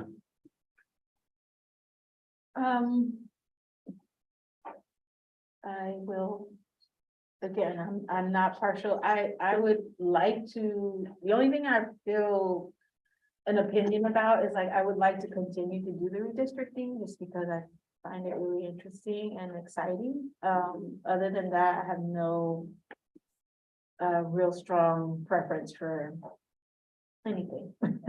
And will happily, like I said, serve wherever. Okay. So actually, who else is on the redistricting at the moment? It's myself and Katie. Trustee Clark. Yeah. But I'm also happy to relinquish it if someone else has a really great interest in it. I'm happy to share. I mean, I honestly like, the comments I made about it's my turn to be president. I also have not been on the budget committee. So I'm calling myself out. Mhm. But I was, it's one of those things like, I don't want to take up a seat if folks are passionate about a particular thing, right?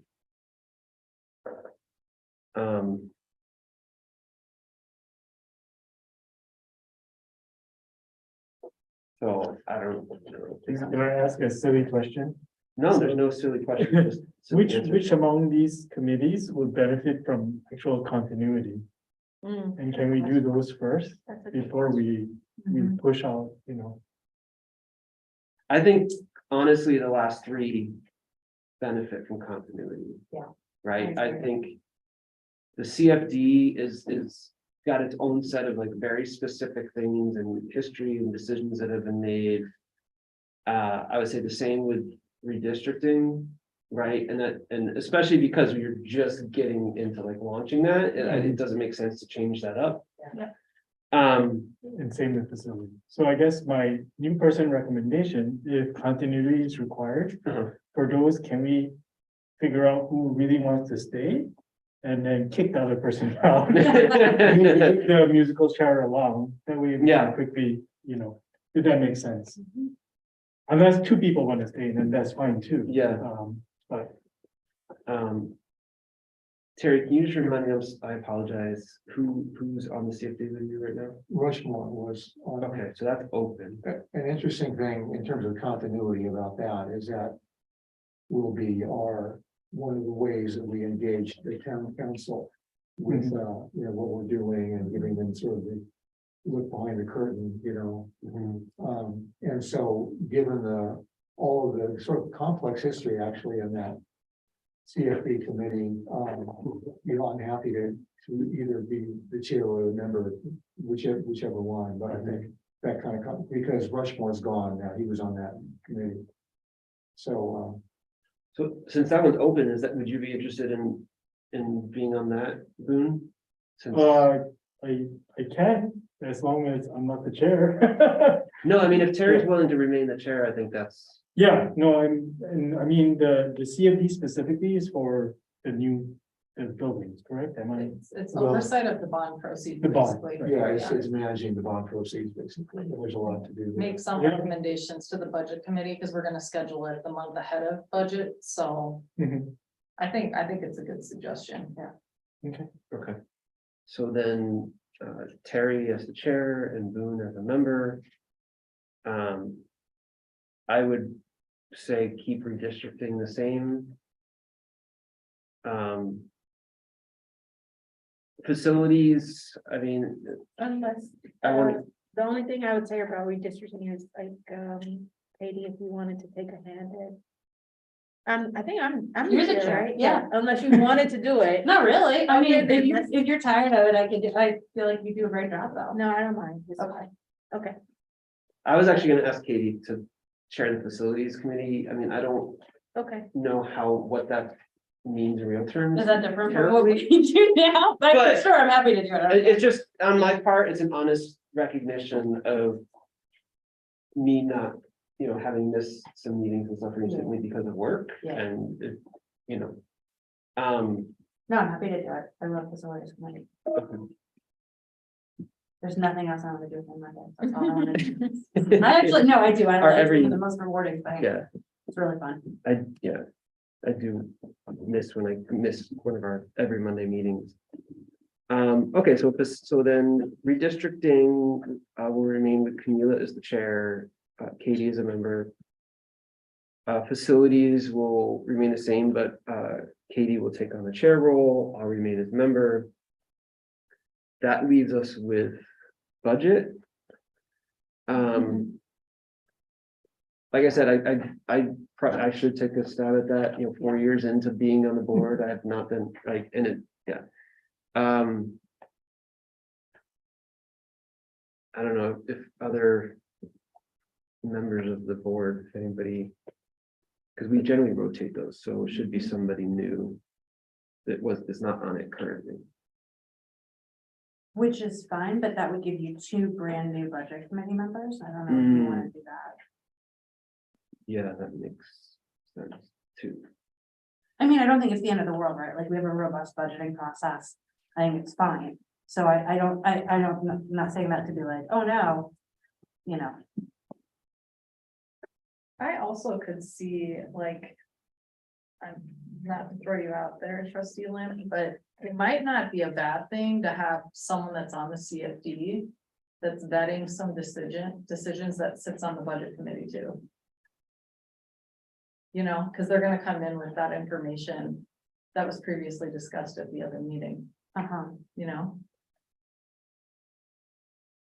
Yeah. And I'm sorry, like, remind me again who's on the budget committee currently. Katie and I mean, Camila. Okay. I'm happy to let it go. Now you're on facilities. Is that right, Katie? Yeah, I'm on facilities and redistricting.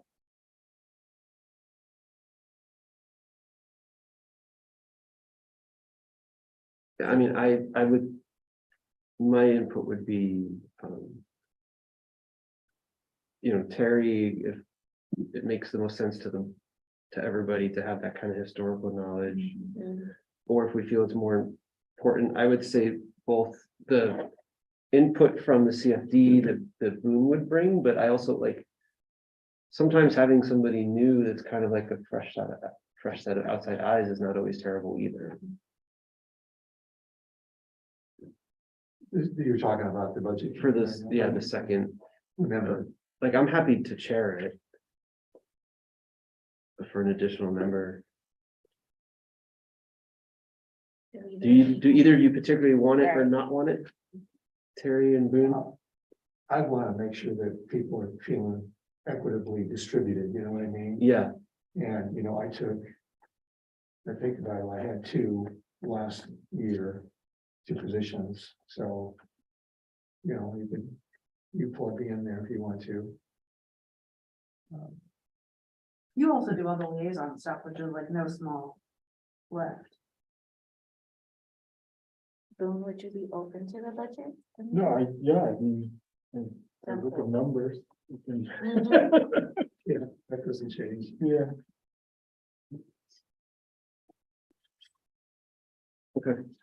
So if it's okay then with Boone, I would appoint Boone as the member for the budget committee, And who's the chair? myself. Okay.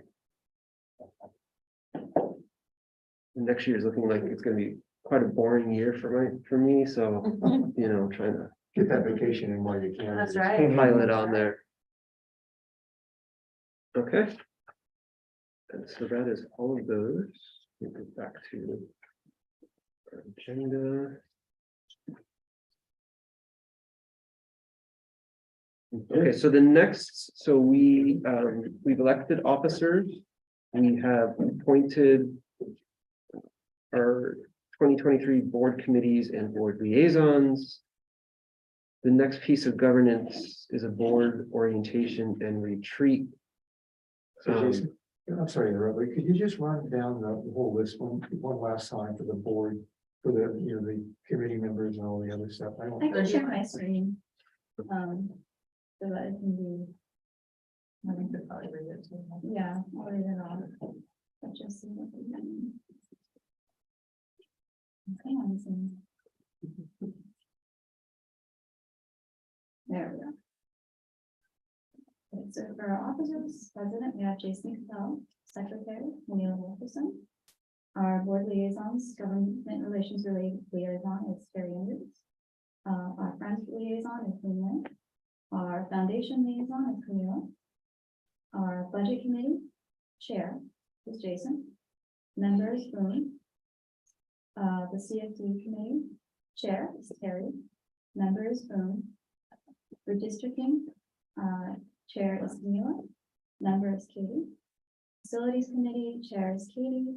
Member is Jason. Thank you. May I ask a question that I should have asked? What days do the foundation meet? They're moving to quarterly. Yeah, so instead of. I think it's a Wednesday evening typically. Okay.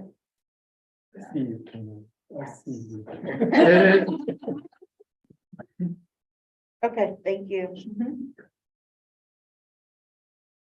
And this will be published on the board page. Okay. What did I think on the board orientation and retreat, we just needed to decide on a date. Is that what's? Well, I was looking for some direction on what we think the board retreat should entail as well as talking about when you guys want to have it held.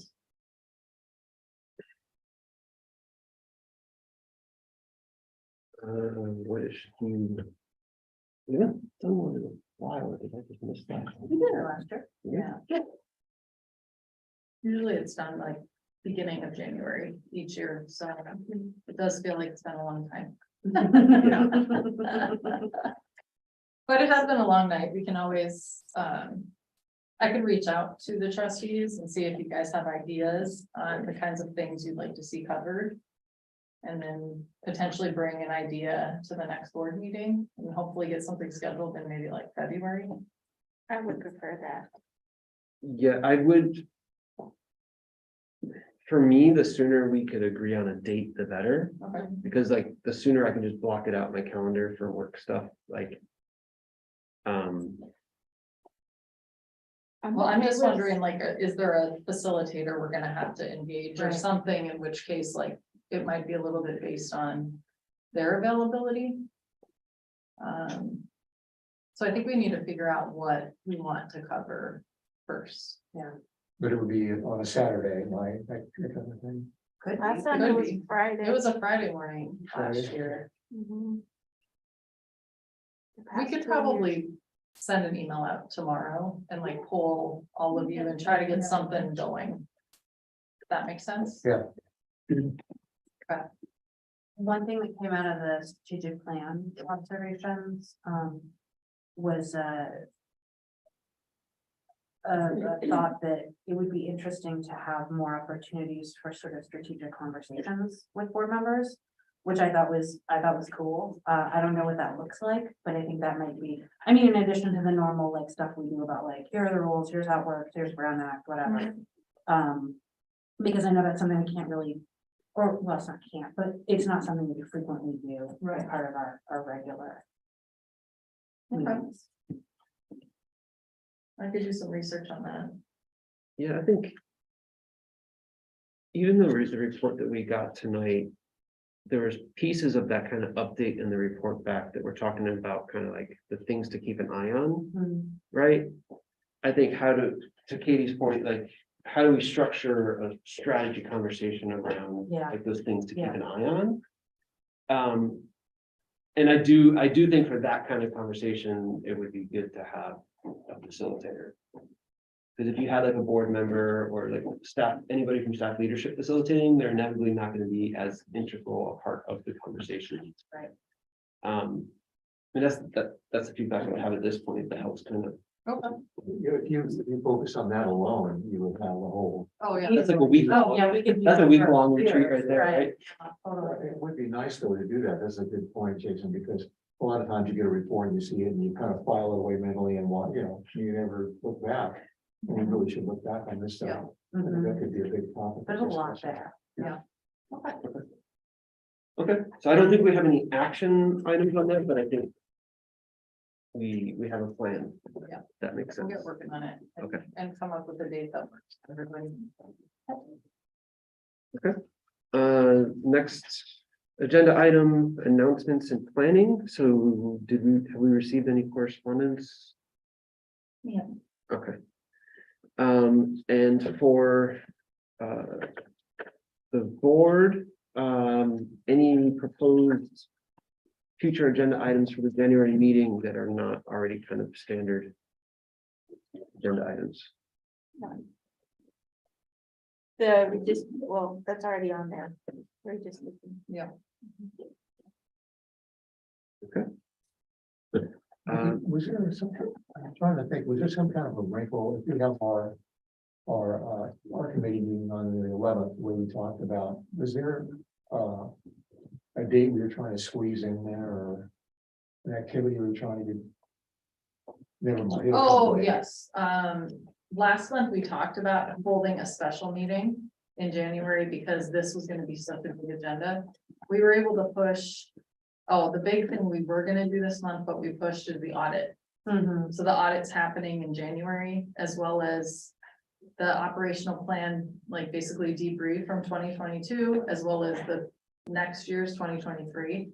And then we also pushed the RFP for the library materials vending machines, which is gonna be a quick one. There was just a few. So we decided we didn't need a special meeting. I mean, it might be a little bit longer of a meeting in January, but I don't think it warrants a full separate meeting, so we should be good. Anyone else on January agenda? Okay. So can I get a motion to adjourn? So moved. Okay, so we are adjourned at 8:26 p.m.